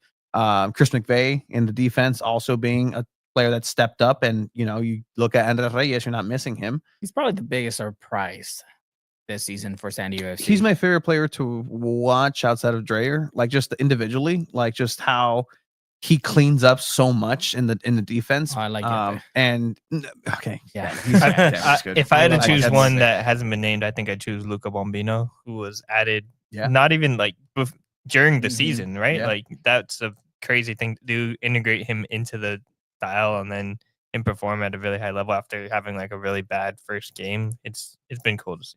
Yeah, but there's so many. You can say that about almost every single player on this team, which is a compliment to what Mike Givadas and Tyler Heaps have built. I think if there's a player that it's really also entertaining to watch, and I think everyone was excited, is Luca La Torre. Just the way he maneuvers the ball, the way he finishes plays, I think it's really refreshing to watch. But yeah, I mean, I think in every position, San Diego FC has a very unique player, and it starts on goal. Let's do this. I don't know if you guys. I'm down with this because it's my show, our show, the show, your show, the People's Pod. The People's. Let's just talk Ratings? about it. Not necessarily ratings, okay. just we're giving descriptions of their season, right? Like, cool. CJ Dos Santos, a great season so far. Top He's 5 goalkeeper. top in 5 MLS right now. goalkeeper. He's doing everything that's being asked of him. He's had the games with mistakes, and San Diego FC still managed to win. So, I mean, that's something that's incredibly important. Moving on down, who is that? That's Willy Kumado. Willy Kumado came in, and he's kind of adapted a little bit of his style. I think it's been average. He's been average in like, again, if you want to say a C plus. I guess we are giving grades. So far, I'm down. CJ Dos Santos is an A. Yeah, I like that. Yeah, I'd give Willy Kumalo probably a B. I'd give him a B minus just because he's gotten injured as well. I'd give Willie a B minus so far. Go ahead and follow along with us. You know, what do you think CJ Dos Santos should be in terms of ranking? By the way, this isn't a end all be all, and obviously it's dynamic. Yeah. As we go through and then we go through the season. F. Cool. Is that Hamady Diop? Hamady Diop. I mean, I'd give him a D plus. C minus. We haven't seen much of him. He did have that one line clearance, so I guess C minus is fair. Okay. He's been pretty good with the moments. Can't give CJ more than a B. All right, 6-1 soccer just likes to hate. I'm sorry.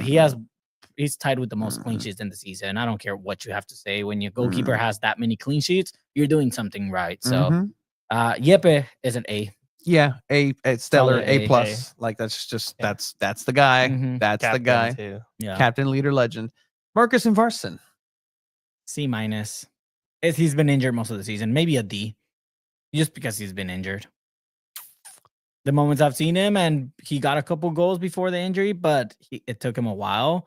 It's the New Balance cleats, but I give him a D plus so far.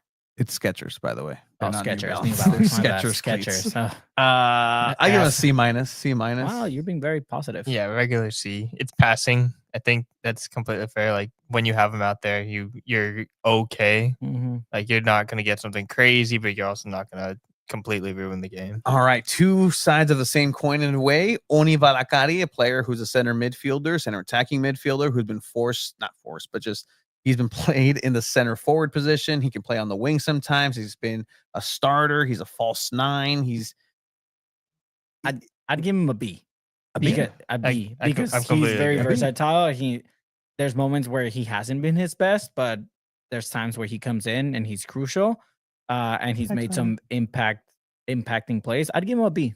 I think he's good. He's a good rotation player to have. Tanya, you're safe. The Maria Sanchez discussion has ended. I know that there's one person that was devastated for this. It was Tanya from the Sirens.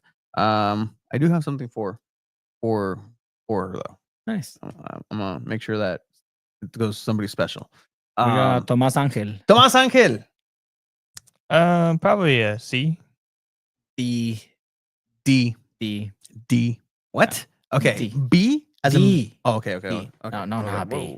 No, I think it's been underwhelming. It's been an underwhelming season from him. He's not maybe what they expected, and that's okay. He can get there. He has that potential, but I think so far it's been a D. Okay. I mean, what do you want more from a bench player? Like, strong words. Take advantage of the chances you get. I think like the way I grade is like it has to be at least passing, and at least when you're a bench player, you're not like, I don't expect all bench players to just come off and immediately like score a goal and contribute. He has scored a goal. Lewandowski has. Yes, but that's a very extraneous situation. Oni Valakari did. I put a lot of weight onto numbers. Okay. Especially like a traditional club. You don't hand the number 9 to nobody, right? That's fair. I would so you're saying a bench player. What more do you expect from a bench player? I expect them to not be on the bench.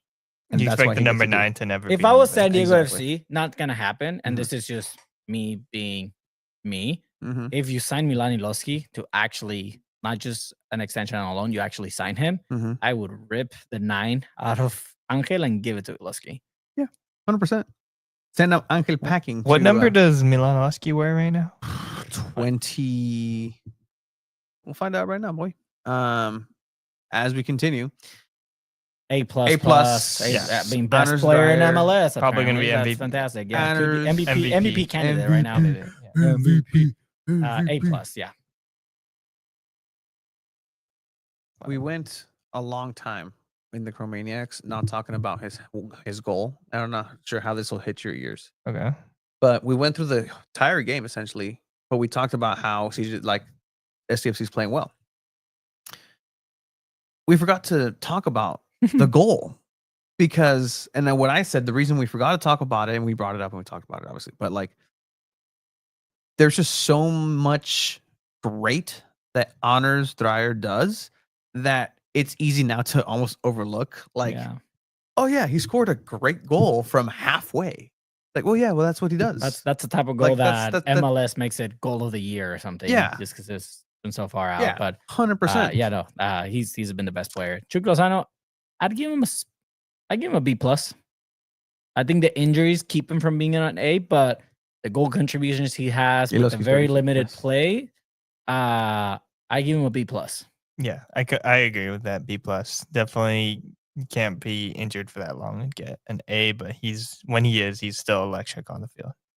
Talking about Cisniega can walk it and be an equal or better job. We wouldn't know. He hasn't gotten the chance, so we can't say that. Based off of that America game, didn't do much. Didn't look super comfortable with his feet either. Yeah. So Cisniega, I can't grade. He hasn't played in MLS yet, at least for San Diego FC. So N/A. Luca de la Torre, loan. I'd give him an A. A minus, yeah. I'd give him an A. Like he's when he's on the field, you can tell he's on the field, even if he's not making a goal contribution. Like you can tell he's there. And there's a reason he got called up to the national team. By the way, I give Chucky a B. I agree with you. Mhm. Cisniega, I mean F. And we're all grading these on different scales as well. I think. Yeah. Like These Julie are just Lozano as a cardinals. designated player is supposed to be performing at a really high level, so I think it's fair for us to give him like a B. Cisniega, like there's just no data to go based off so of it's it, an right? F, So it's like yeah. an SAT question. Just leave it blank. Yeah, Just I leave like it that. blank. That's a good, yeah. De La Torre, I'd A. say, I'd say B plus. Ooh. He's on that cusp of A just because I know how good he could be. I think if he was B plus, he would. I mean, it is a BC team for the national team, but he got the call up and he's getting minutes. Because again, is he in that same airspace as Dryer? Because he's A plus as Sverskov. That's why I said A minus. Yeah, so B plus. I didn't give Yepe 89.8. 89.8. Okay, like that's fair. I can see it. I can see it. It's like round it up still a B. sometimes. Like you should have attended class. Bruce, it's an F. He hasn't played. Bruce Seth. Same thing with just don't grade it. Yeah, you can't just grade leave it. it blank. SAT I questions. think Patty McNair is a solid A on the defensive scale. I think he's been. I would even say I guess B plus A minus if we're being a little strict, just because he's missed a couple games through international duty and injury now. But the moment he's there, like he's one of the players. He's made a couple mistakes, but he's very, very reliable. I'd give him a B plus. Yeah, he has really good distribution from the back as well. B plus, I agree. All around. First unanimous one.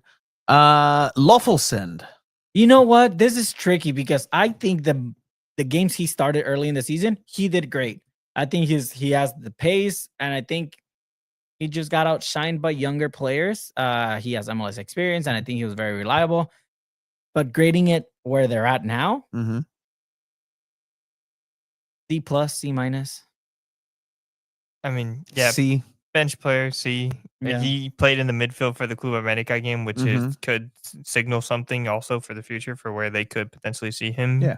But I think he's also, we never know. Like, injuries could happen. There's the playoffs too. Anything can happen. It always depends on form and stuff. So I maybe we'll see him more in Leagues Cup. It should be interesting though. Aníbal Godoy. A. I'd give him a B.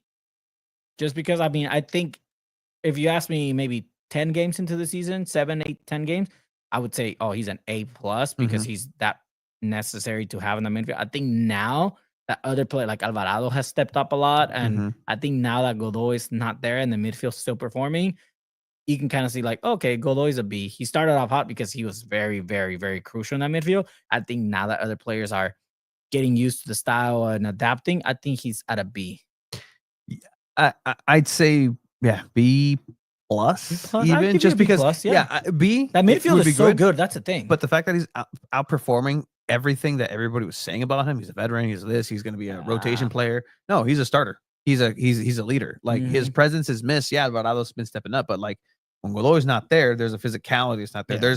There's a foul or two that you don't get because he gets fouled a lot.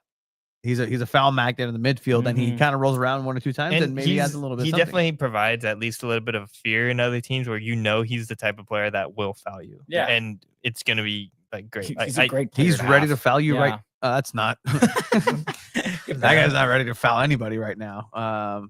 Who do we have next? Well, What did you do?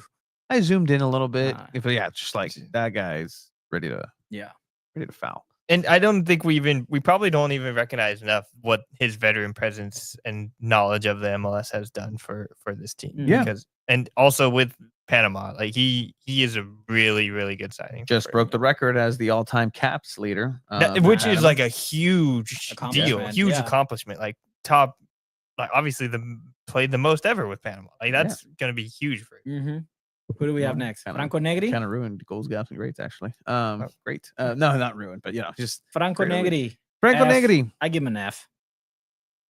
I think even the games that he did start and played, he had 1 goal. He had a couple good instances, but I think overall he's just underperformed. I give him an F. I give him a D based on the goal he scored because that's the goal and Salt Lake that turned that game. Yeah. And what is he doing in the midfield and up top? What is he doing with that run? Like he had no business there, and he got that game going. So for that, I'll bump him up to a D. That was an Angel assist too. Oh, yeah. Also D. C for me, just because I mean, dude, like if you're a bench player, like ending you come on and you score in 1 game and 1 goal, that's that game already enough. Did he start that game? He started that game, yeah. And here's where I'm harsher with him. Yeah, he's a bench player, but he was a starter and he lost his spot. He did. Okay, he did lose his spot. He lost his spot. That's why that pegs him a little bit down for me. I'll give it a D. Hey, Boateng, Emma, F plus, D minus. Like I don't. There's not much we've seen from him to really grade him. But the moments we've seen him, he's been pretty irrelevant on the field. He had a good game last game. I don't know if you guys caught a little bit of that, but that's what are we match day 18? Yeah. Yeah. So, D plus? Yeah, okay. That's fair. D plus. He's in the D. D plus. I expected a lot from him coming into the season. What do we have? Same. Los Morrillos. All right. The Children FC. Ian Pilcher. Oof. Well, he's gotten better. He started the other day. I'd give him a C minus. Okay. He's gotten more comfortable. He's gotten a little better. I'd give him a C minus. There's not much else I can say about him.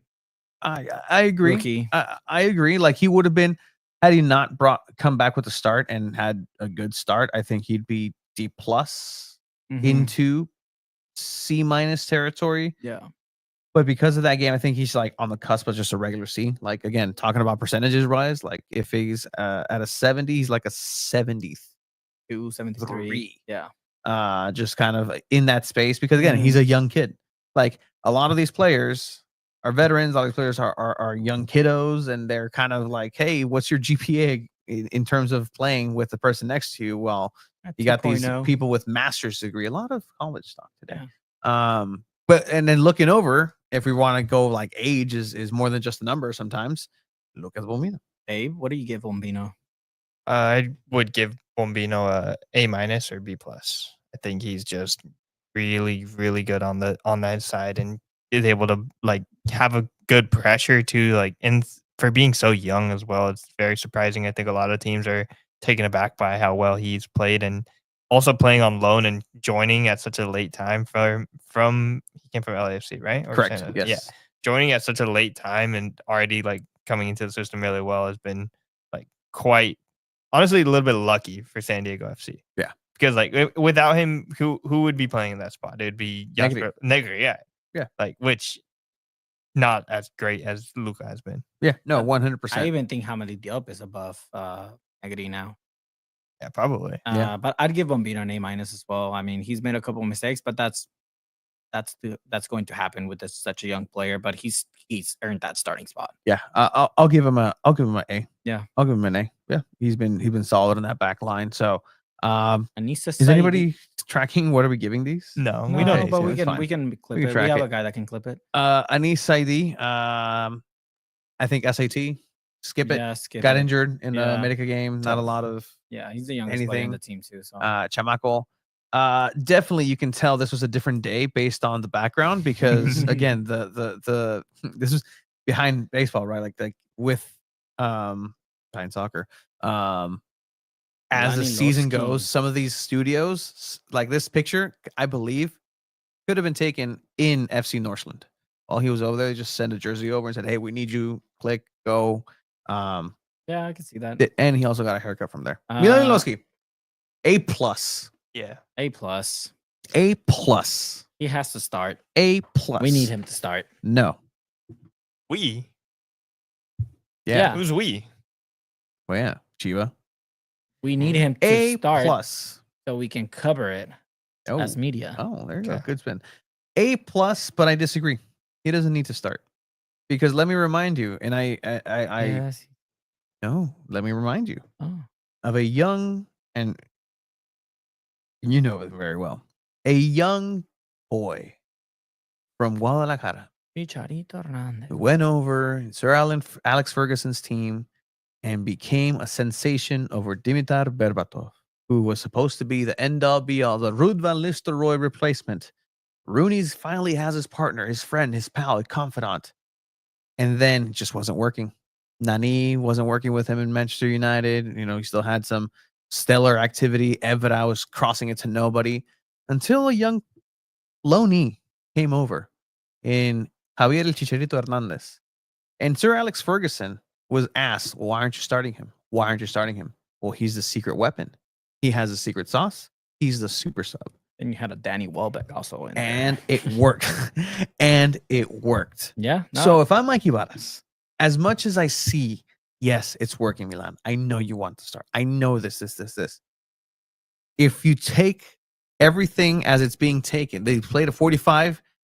Now Invarston can play more than 45, probably 60. You throw Invarston there for 60, release Siloski for that last couple of minutes. He's going to get you out of a jam. He's going to get you a goal. He's going to get you some looks. But he's your super sub. And I agree. He's that change of pace. And I agree to that extent. gear But I think change. at one point you have to reward the excellent performance. And why not just let him do that impact in the first 60 minutes and then just bring in Invarston to close out the game? I think there's two perspectives on that. I get where you're coming from. Chicharito ended up being a sub in the 2010 World Cup and then in the 2014 World Cup as well, and made a great impact. And Pio Herrera said it, right? He's playing better coming off the bench. I'm going to keep him and have him come off the bench and play at that level. And I agree. There are some players that play a lot better coming off the bench than when they start. So maybe Loski is one of those players. We won't know until we see him start, but A+ for now. Yeah. Completely echo everything you guys say. Like he's like, here's a metaphor. If after every meal you get ice cream, that would be really, really good, right? Was that your favorite dessert? What's your favorite dessert to eat after? You have a favorite one? So like every game is a different meal. Like sometimes you're gonna get tacos, sometimes you're gonna get like a nice steak dinner. Let me time out. And then Hey, you're talking to two guys that were huge. There would be more than one dessert. No. Stop right there. My dessert after my tacos is a pizza. Okay. My dessert for the pizza is a run to 7-Eleven, where then I would get some chips, but then you have to wash them gummies. down. And if I'm in if the The paycheck sweet treat. allows, you know what? Some dibs. Yeah, dips are good. Little dibs, little ice cream. Let it melt a little bit. It just kind of. Gordo profesional. I love it. But Let me tell you, Abe. Hold on, what I can't move from this, Abe. I need you to understand the level of fat we were. I mean, we're not the thinnest anymore, but maybe me. driving to a taco shop to get the largest carne asada fries possible, but then having stopped at 7-Eleven before to get a bag of hot Cheetos so you can pour on it and just destroy on a 3-mile drive No, that's just while you. driving. That's just you. That's the level that I'm talking about, Abe. Sickening, I like delicious. feel that in my stomach. Delicious. Like if I you wouldn't s- have to drive because the 7-Eleven was steps away. if you want to see a miracle in person, I will eat a whole orden de birria. Driving a stick shift and not get a single drop on my shirt. Chiva has been witnessed multiple times. That's insane. To be fair, that you had that stick shift a little bit before we started the pod, but yes, I've seen Tony do some incredible things while driving. Actually, it's amazing. It is scary and very. I don't recommend. It's not for the weak. But anyways, Milan Losky A+. Verhoeven, holy gordito, I respect it. Yeah, I mean that was the gordito that didn't make the videos for Balder Crew. Please release that. That was actually a video that we failed at after having a morning of a whole birria orden de birria. 100%. That is true. All right, Verhoeven. I mean, now we haven't B. seen a lot from him, but what we have seen, I give him a B+. I say C+. Ooh. And I say C+ because he's on I his think way. he's been better than Willie Comado. Comado. Marginally, because again, like, what do you get?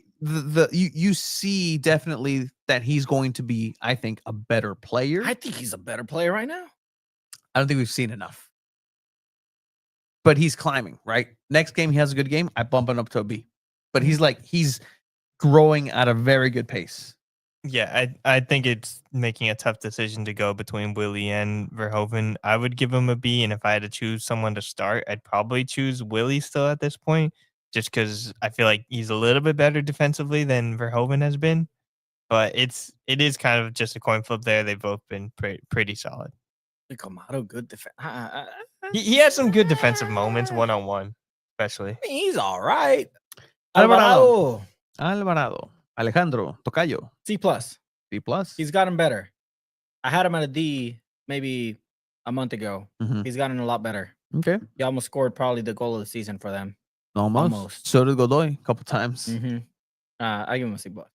I think for him to come into the midfield without either replacing Yepe, replacing Aníbal, replacing Luca, and still performing at such a good level puts him at least a B for me, just because he can, at least to a certain extent, be a stopgap of replacement, just cover the hole, because they do leave a big hole, and he's been able to produce still at a high level. C only because it took him a little bit. Like that stat is he going to did haunt start. him. He did start. He had a with shaky that start. Austin FC game, And but so, with the same vein of like Ian Pilcher, of like, okay, what have you done for me recently? Going up. It's going up, and for me, it's a steady C. It's just this steady, solid C. Remember, C's get degrees. Yeah. A lot of college. Damn, dude. Episode. Yeah. All right, Alex so many players on this team. The artist formerly known as Alex Mighton. I'd give him a solid B. Alvarado got a B from Brandon. Interesting. I don't know. Yeah, if, I see? think he might have given it to Brandon. Verhoeven. Maybe Verhoeven. Okay, put the names of who it is next, Yeah, so we know. I think I give Alex Mighton a B. Mighton, a B. Mm-hmm. Okay. I think he's been good. I mean, he's gotten injured. He hasn't gotten the most consistent minutes. Mhm. But the time we've seen him, he does keep the defense on their toes. And Mhm. you know, he's a little messy of a player. Not like, you know, like a messy MESSY Mhm. type player where anything can happen and it goes his way. But I give him a B. Esteban agreeing with you over here, saying a Mighton, a C for Brandon. A little bit closer to probably a C+ for me. I don't think he is like a presence without the ball. Like in that winger position, sometimes you'll be able to tell, like, okay, Chugi's on the field. You can tell he's still providing a good high pressure and then trying to get open. But Mighton kind of like disappears when he doesn't have the ball. But when he does have the ball, it's like looks really good. He's really good one-on-one. He's very fast. But I just would prefer without no ball play a little bit better. But he he's still a pretty solid player. And obviously, SDFC don't need him as much when they have so many other great players. I think a stopgap is good. Like he's that change of pace that you need. Like sometimes, and that's what I in knowing that they were going to play this Right to Dream style, this certain stubborn way of going about things. They're going to keep playing, and when that doesn't work, they're going to rely on Dreyer, Chucky, or somebody else to do an individual play and get them out of a jam. That's what Alex Mighton is. He's that individual play every single time that you can. It's a home run hit. He's swinging for the fences every single time. He's not going to get you the single. He's not going to get you on base. He's swinging and wants to create the spectacular play. He's developed and learned now where he's not as we say in Spanish, goloso. He's not necessarily ball hogging and just forcing his way. He's taking his time, turning back, returning the ball, getting open in space, taking important fouls. I put him at a C+. C+. Chris McVeigh. A+. He's the best defender. He's the best. He had that one big mistake the last game, but he's played every single minute this season. Yeah. He's been the best defender. Important on set pieces too. Yeah. He's scored SDFC goals in are defense. Tied as the third best defense in MLS. They've only allowed 20 goals this season, and a lot of that has to do with McVay's leadership there. Might C. He's Chucky without shots. Stats. Stats. He isn't the same without McNair. No, he's not, and I'll tell you why. Because usually, if that happens, he has to clean up for Ian Pilcher. He has to clean up for a different Estamoro. He played in Manodua. He's cleaning up for those roles when McNair's not there. So if you see whenever Willy Kumado also goes a little bit too high and he doesn't track back because that's his Achilles heel, he'll go up, but he's too late on the counters. Chris McVeigh will travel into that right back position and always clean up as much as he can, and keeps up. He's playing the role. I think you said it weeks before. Like Chris McVeigh was what they expected of Andres Reyes, and he stepped up into that role, which luckily it's worked out for Mikey Varas and company. But yeah, ¿quién es este güey? ¿Otro portero? Yeah, another goalkeeper. That's Jacobs. McNair is way more important than McVeigh. You're entitled to your wrong opinion, 619 Soccer. Well, I mean, it's, I can see that. I can see that argument being made. McNair is a player with more experience. McNair is a player that technically on paper, if you tell me who do you want to have without seeing any SDFC, who do you want? Patty McNair? Oh man, he's played in Europe, he's played in the Premier League, he's played for League One. Or Chris McVeigh, I'm like going to probably pick Patty McNair. But based off the season alone, I think if I'm grading this as who's more important, I would say Chris McVeigh is more important because hasn't gotten injured. He's played every single minute. You've won without Patty McNair. You technically have not won a game without Chris McVeigh. Very true. Very true. And that I was going to say the same thing, but yeah, I agree with you with that. Yeah, 100%. This is goalkeeper Jacob Jackson. No need. From San Diego. Bring back Farie instead. Congratulations, Duran. So that's kind of a little bit of impromptu rankings here. I didn't think we'd talk this much SDFC, but it's been fun. It's actually pretty fun. Again, there is a game coming up. We should do that for Wave during the we're gonna have a long summer. We're gonna have a long summer. And it's halfway. We gotta split it out then. Let's do predictions real quick for San Diego FC because we have the Vancouver match, and then we can maybe catch a little bit of this training. Okay. We have the match against Vancouver. I already went ahead and inputted my predictions. So I kind of want to hear what you guys have. For Vancouver, I have a 1-0 win against San Diego for San Diego. Or San Diego. San Diego. San Diego wins. Surprises. Vancouver doesn't have their main striker. They're going to be starting Daniel Rios, who's not really the best attacking player. He played for Chivas like part of the season, so he's played better now, but it's not the same as their main striker. And then they also have I think his name's Berhalter, midfielder, who's been excellent this season, who's also called up for the national team. So I think SDFC surprise. Vancouver is the best defense in the league technically, so I can see it being a low scoring game. You next. I sense a 1-1 tie. It'll be a good match. It'll be back and forth. It'll be open but defensive. No, they're not going to want to make the errors. Yeah. SDFC will press. They'll score first, but then I can see them just giving up another goal and just, not being able to get the ball across the line towards the end. I can also see a 2-1 or just a one goal difference if San Diego FC wants it, but I've seen games where they want it, but it doesn't work. It's games like this that are like written to be one of the best like games of the season turned out into the biggest nuisance of games. That is like, man, no that's action. what MLS gives you. Yeah. Yeah. Abe, what do you think? I think I'm going to agree with you. A 1-0 victory. Vancouver is in a weird spot right now. San Diego FC, at least, it's going to be close. It's going to be super close. It's such a coin flip, too, especially at the top of the MLS. Watch San Diego surprise like 4-0 this match. So we say surprise, which I can see that. Which I can, and see I could that. also easily see like Cody says, a 2-1 loss or anything. Nothing's. It's not surprising anymore. Anything can happen in this league. FC Dallas on the weekend. Abe, you said it's gonna be what, like 98 degrees over there? Yeah, let me confirm how hot it's gonna be. But I have a 2-1 win for San Diego. FC Dallas is not really the hottest team in MLS, and I think San Diego kind of found their groove. I think they can surprise against FC Dallas, especially in the heat. So I'm gonna go with a 2-1 win San Diego. Yeah. What is this?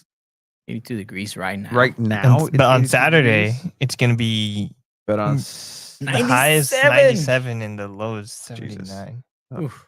Gross. Pónganse bloqueador. What do you guys think? 41% humidity. Yeah, that's disgusting. SDFC will win this one. It'll be I'll go with this one, 3-1. Ooh, I like it. Yeah, a 2-0 victory for San Diego FC. Abe has back-to-back clean sheets predicted for San Diego on the road.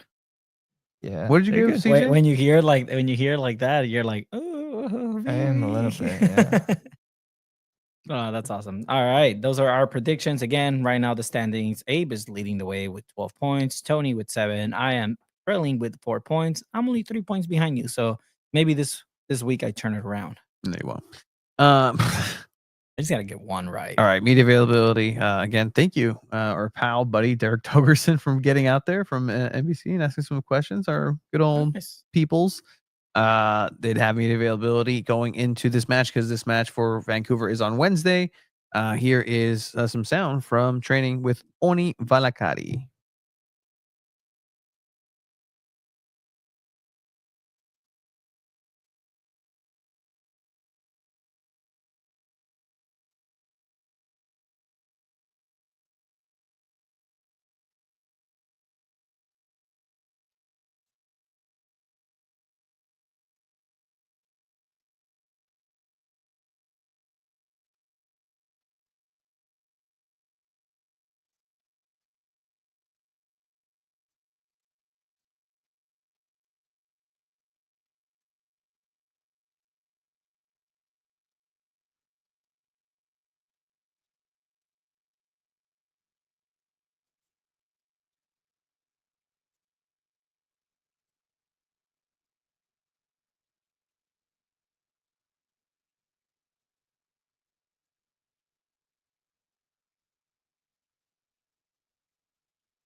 We hear Oni Valakari on our end, and he was talking about the break and what he was going to go ahead and do.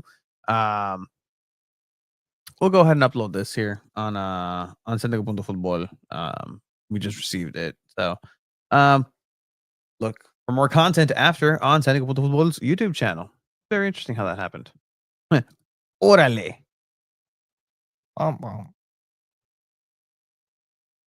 Let's see if it works now. How about now? Maybe you're muting the. You keyed in and not completely turned off, so you have to flip the switch again coming back. Me personally, as a football player, you never really switch off. You're always thinking about it a little bit. So I think that's a problem for many footballers. It's harder to switch off than to keep staying focused. No, but it was a good time. I spent time with my family, and always nice to see them. And yeah, now full of energy back. The first one back, you got a battle for first place up in Vancouver. How much are you looking forward to this one? I think we've been looking forward for this game for a long time. I think it's going to be two good teams. I think it's going to be a really good football match, really exciting, and a lot of tactical stuff. But I think we are ready. I hope they're ready also, and looking forward for the game. This team put an identity together pretty quickly for a bunch of guys who had never really played that much together. What is, in your definition, what is the identity of this club? Yeah, I think the identity that we have is really strong.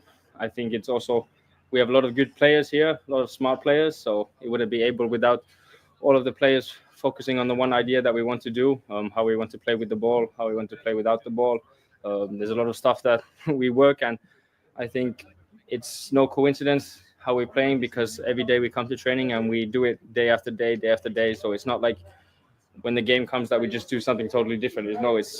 It's basically the only thing we know how to do, because that's what we do every day. And I think that's how football works, is you repeat doing stuff, and that's what happens on game day. So yeah, the basic cliche, you play how you train. You look at Vancouver, if you had to pick one thing that jumps out they do really well, what would that be? I think overall they're a really strong team. I think they're good on the ball. They're also good defending wise, pressing, in the defensive transitions. They're really good. Yeah, they have obviously a lot of good players. But no, I'm really excited for the game. It's going to be a good football match and really exciting. And I think these are the games every footballer wants to play when you're fighting for something, fighting for top positions. And these are the big games. And now it's time for us to show up. And you don't want to look too far ahead, but you're packing for 2 trips here. So what's a very, very quick turnaround going over to Dallas? Yeah. What kind of a unique situation for Major League Soccer? How do you prepare for something like this and get ready for Dallas, but not overlook something like Vancouver? No, I think the focus is on Vancouver. Obviously, the game comes quick after. No, me personally, I'm just thinking about the next game, and then the next game comes after that. As a football player, you want to play games every 2-3 days, so that's the most fun thing. So I think everybody's happy that we get to play these games. Obviously, 2 games away, tough games away, but yeah, just full focus on Wednesday, and then after that we see what happens on Saturday. No matter what part of the season, you guys always want to find yourself in a position where 3 points can take you to the top of the table. How much do those circumstances kind of play into the build-up for the match for you guys, though? Yeah, I don't think we're not going into the game thinking now we have to do something special or to get the first place in the West Conference. We're just going to go there and do the same thing that's gotten us to this position that we are in now. So nothing really changes, and we're going to go there, only focus on our performance. We can't control the result. Only thing we can focus on is how we mentally focus for the game, our performance, how we go into the game, our tactics. So that's what we're focusing on. And then after 90 minutes, we're going to see what the score is. And then also, Oni Valakari being one of the international players that came back, playing over and representing the country of Finland. Finlandia. The Finnish finisher. Finnish midfielder. Again, this Wednesday is going to be a fun match to watch. It's second against first place, is the best against the best in the West. For a little bit for me, the best players aren't there, so it's not as awesome as it could be. What do you mean the best player in MLS is going to be there? Luca de la Torre isn't there. You don't have Berhalter there. They're both with the national team. Godoy is going to be They'll get to face each other again later in the season.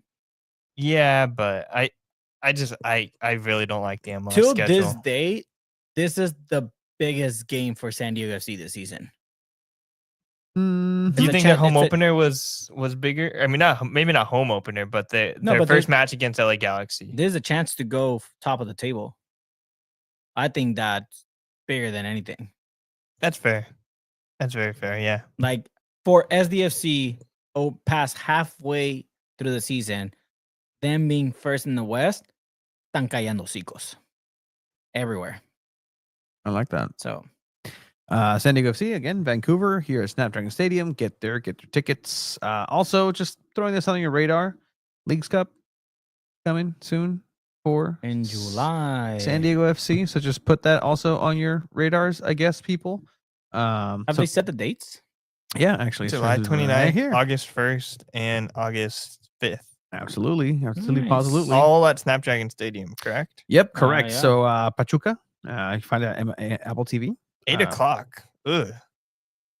8 Mhm. p.m. Mm-hmm. Horrible. So imagine being a Pachuca fan. Yeah. ¿Qué hora es en Pachuca? 10 p.m. 11 Right p.m. now right it's now. 11. Jeez. Yeah. Oh, So it's an hour ahead. Oh, están en el tiempo de, the time change is different. I think it's a 2-week yeah, thing before. By then, by the time this game starts, it's going to be a 2-hour difference. later in August, the first day of August, at 8 p.m. Tigres. July 29th. That's a Tuesday at 8 p.m. I'm fine with the Tuesday, actually.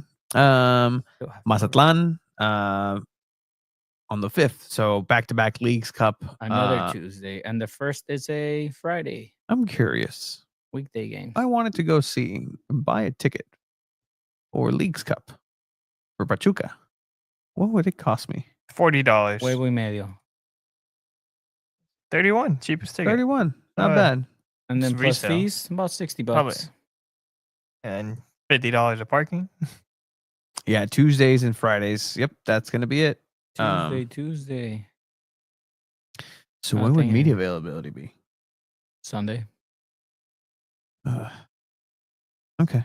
Technically, I think Leagues Cup also has different rules, so it might Oh, it's not be match CONCACAF. day Yeah, minus. it's CONCACAF. I think it's usually match day -1 instead of It's- -2. yeah, it's gonna be the Monday. And then also at at Snapdragon. Snapdragon as well. Yeah, that's gonna be fun. You guys want to go into goals, gaps, and greats? I'm down for that. Anything go else into for goal. San Diego FC? Nope. Nope. Cool. All right, sounds good, guys. Goals, gaps, and greats.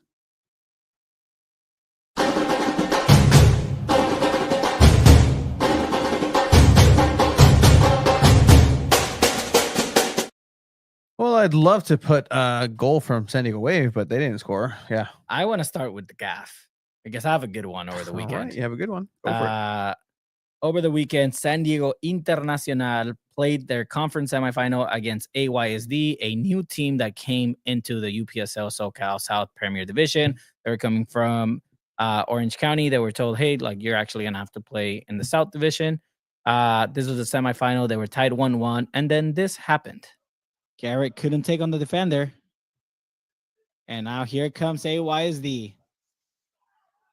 Smart foul here from Tony saying he got the ball and it's going to be a yellow card. Player? This at the player 50-yard here, line? the number 10, with this coach. What are you yelling at? They're just yelling at each other. They're saying, Mother and flower, the first get on. I'm gonna Oh, sub the you coach off. is talking The to his own player. home player. This is the first. They're They're fourth like, official. we got the coach yelling at number 10 saying to get off the field. Like, what And do the I player do? decides Wait, the hold on. coach. No, that fourth official, she was am awesome. pretty sure this warrants a fine to AYSD. Yeah, no, it was crazy. Everyone was confused. Did the ref about to give the coach a yellow card? No. He should He actually. looked like he pulled out a card. Technically, for a he second. should. Talk about Technically, he time should. wasting tactics from AYSD, but it looks like I we're gonna love have a Shiva. substitution. Oh, you think this is planned? Oh. They had just tied the game. At this point, the coach wanted to sub the player out, and the players on the other side saying, "Ref, If I'm you letting could you know, hear I'm the not- crowd here I'm at not Mission playing." Bay High School, it is silent right now. Nobody knows what is going As a on. crowd, Yeah, it was no, dead packed silent. crowd. Except for I the wait. think AYSD just wins the gaff for San Diego. In the football. I love how you have your Yeah, ear out Great for this it. is the gaff for sure. Funny enough, this fourth official was really funny. There was a moment where a AYSD player was saying, "Ref ball, ref ball, ref ball," and she looked at him and said, "I'm not a ball girl." Ooh, take that. Yellow card him. It was fantastic. But that is the gaff of the week that I had. You meant that that. your foot? You've been looking for my foot. I have- You've been looking for my foot. Oh, for a you're while. playing. No, I'm you've not been trying Ah. to, dude. I You're cheating on me now. Oh, I hate touching feet. Sorry. I hate feet too. Don't worry. Good thing that wasn't my foot. It was my leg. La tercera. Infantino is so jealous. That's just bizarre. Even if ref didn't know what to do. Yeah, no, I've seen- it's Funny. it's the first time I ever encountered that. My Mhm. girlfriend was with me at this game, and she's like, does that normally happen? I'm like, no, Should've that's just- never happened. No, you should just said yeah, like all the time. All the time. Yeah, Yeah, all like the time. that. No, that was a first for sure. You should have just been like, oh, in a halftime, he gets to play for the other team. So yeah, I don't know if you guys had another gaff, but I mean, for me, 609 that Soccer was- mentioned it. The Dortmund players just watching the second half of the Club World Cup. Believe this was in Cincinnati because it's a blistering heat in the summer. A lot of complaints from the European teams. They're watching the second half in the locker room because it's air conditioned because it's so hot. 88 degrees in Cincinnati. Que calor. So They're about to play 97-degree weather. This weekend. next weekend, and no, World Cup time. Like this is World Cup time. World Cup time is also apparently having to cancel and move games because of lightning and thunder. So I like that song from Bad Bunny. Lightning, thunder. This That's funny. 85. Yeah, sorry. I mean, the Club Scorching World Cup 85. in general is also a gaff of the week. Really? It's It's been kind of interesting. I've had it's some- fun to watch, but just in general, everything that's been going on with the Rose Bowl and how fans are not having the best experience, it's been a gaff. If you're a Boca fan, don't go near. You should know that. Like I don't Yeah. condone what River fans are doing. No, but you should be smarter than that. Was it If back you- when there was a River fan that did that to Boca fan, right? Yeah, a Boca fan walked into River Okay. play Yeah, area. and you're calling for your head if you do that. Again, if you walk down a dark alley at night at 2 a.m. and there's people there, don't be jingle jangling your change in your pocket. Like that's just common sense. That's just put some thought into it. Atletico players were complaining about the heat. Like you get paid millions just to play. Inter Miami going to play PSG. It's interesting matchups. I think this is the most successful Club World Cup where it kind of means a little bit more. I see some Flamengo players. What's crazy is Miami's supposed to play Atlanta United on Saturday. Timeout. For- Hold on. That's from my computer. You're moving the mouse from my computer. Yeah. From my Oh. I don't like that. I don't like that at all. And I need to uninstall whatever is on that laptop that makes you stop. MLS is so dumb, man. Why are they playing games right now? Inter Miami has a game on Saturday, June 28th against Atlanta United, the team that knocked them out of the playoffs in the MLS playoffs this last year. And that's on Saturday at 4:30. And then on Sunday at 9 a.m., they play against PSG in a game that could be worth I think because they qualified for the knockout round, they earned an extra like $7.5 million. Yeah, it's the prize money. It's huge. Again, like 7 point whatever million to a team like Pachuca, which again got there's like eliminated. $1 billion out for grabs. It's crazy. Do you guys have a goal of the week? Yes, I do. Oh, nice. That's cool. At the San Diego Wave game, Oh, there wasn't a goal in the Actual 90. game. However, at halftime, at halftime, we got a stellar performance from none other than Christian and Scooby. Christian and Scooby, a dynamic duo, put Snapdragon on their feet. A great performance from a kid and his dog, essentially. Scooby scored the only goal at Snapdragon Stadium, which is the following.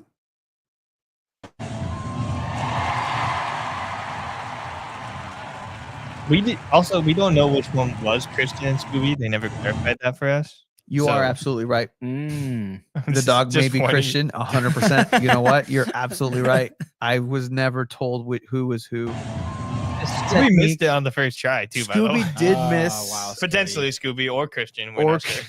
I do have a goal as well. What from are you that talking Inter game. about? What are you talking about? This is right there. See, playback says Jimenez annulled goal. Yeah, that's not what a goal. my nomination was. Not a goal. For a gaff. This is for at least a gaff because that For a was gaff. not offsides. But MLS teams that don't have Messi got slaughtered in the Club World Cup. 20 million for a knockout qual. That's a pretty penny. yeah, if they win, they get the same. Which is crazy. Santi was the almost goal. I can't play that one. That's why, guys. Sorry. can I share this one? No, I'm going to play this one again. Look, there's Christian getting held up by Scooby. Nice. All right. Oh, cute puppy. Inter started off the semifinal. By the with way, this was goal. You don't need Gap. Go for it. Inter scored their fastest goal in their club history this weekend. And the match begins between San Diego Inter and AYSD. San Diego Inter wearing the You had a dark great time blue out there. uniforms. AYSD wearing the baby blue It's a good Manchester City look-alike uniforms. I like that. Hey, man, madre. Like, Well, good thing you said that, just because, like, I was gonna say, hey, San Diego Wave, this is what you great can have. blue ball here over for Spencer. Except Tony does it too. Spencer takes on one, takes on two, crosses it. It's gonna be a header. Tiro goal! Goal! Okay, you see. the Frenchman, Mr. Covey? Sandro? Sandro Covey. It's funny because his grandma watches the game sober, like the next day. Oh. And it is really in France. I mentioned it last time because he also scored. And then Dad, you know how he always likes to chat us up. He said, hey, it was really cool because my mom said, did he mention me on the stream? Because I was like, oh, grandma's gonna have a fun time watching this one back. She's And just then- like me? And it's You so watching funny it? because before the game started, he told me, oh yeah, Sandro just graduated. He just got his bachelor's in engineering. He's Oh, gonna wow. go for his master's at SDSU. So I mentioned all that. I was like, Sandro celebrating his bachelor's in engineering, going into his master's with the goal. Grandma had no idea. And people, maybe, but people in the crowd, you know, capacity crowd, they were Yeah. all like, how did this guy know this? Yeah, About the- 100%. I Do did your my research. 100%. Broadcaster Yeah, does it. 100%. This is what our job is. Ish. Yeah. Cool. So with that, it'll take us to the final stop of this goals, gaps, and great train.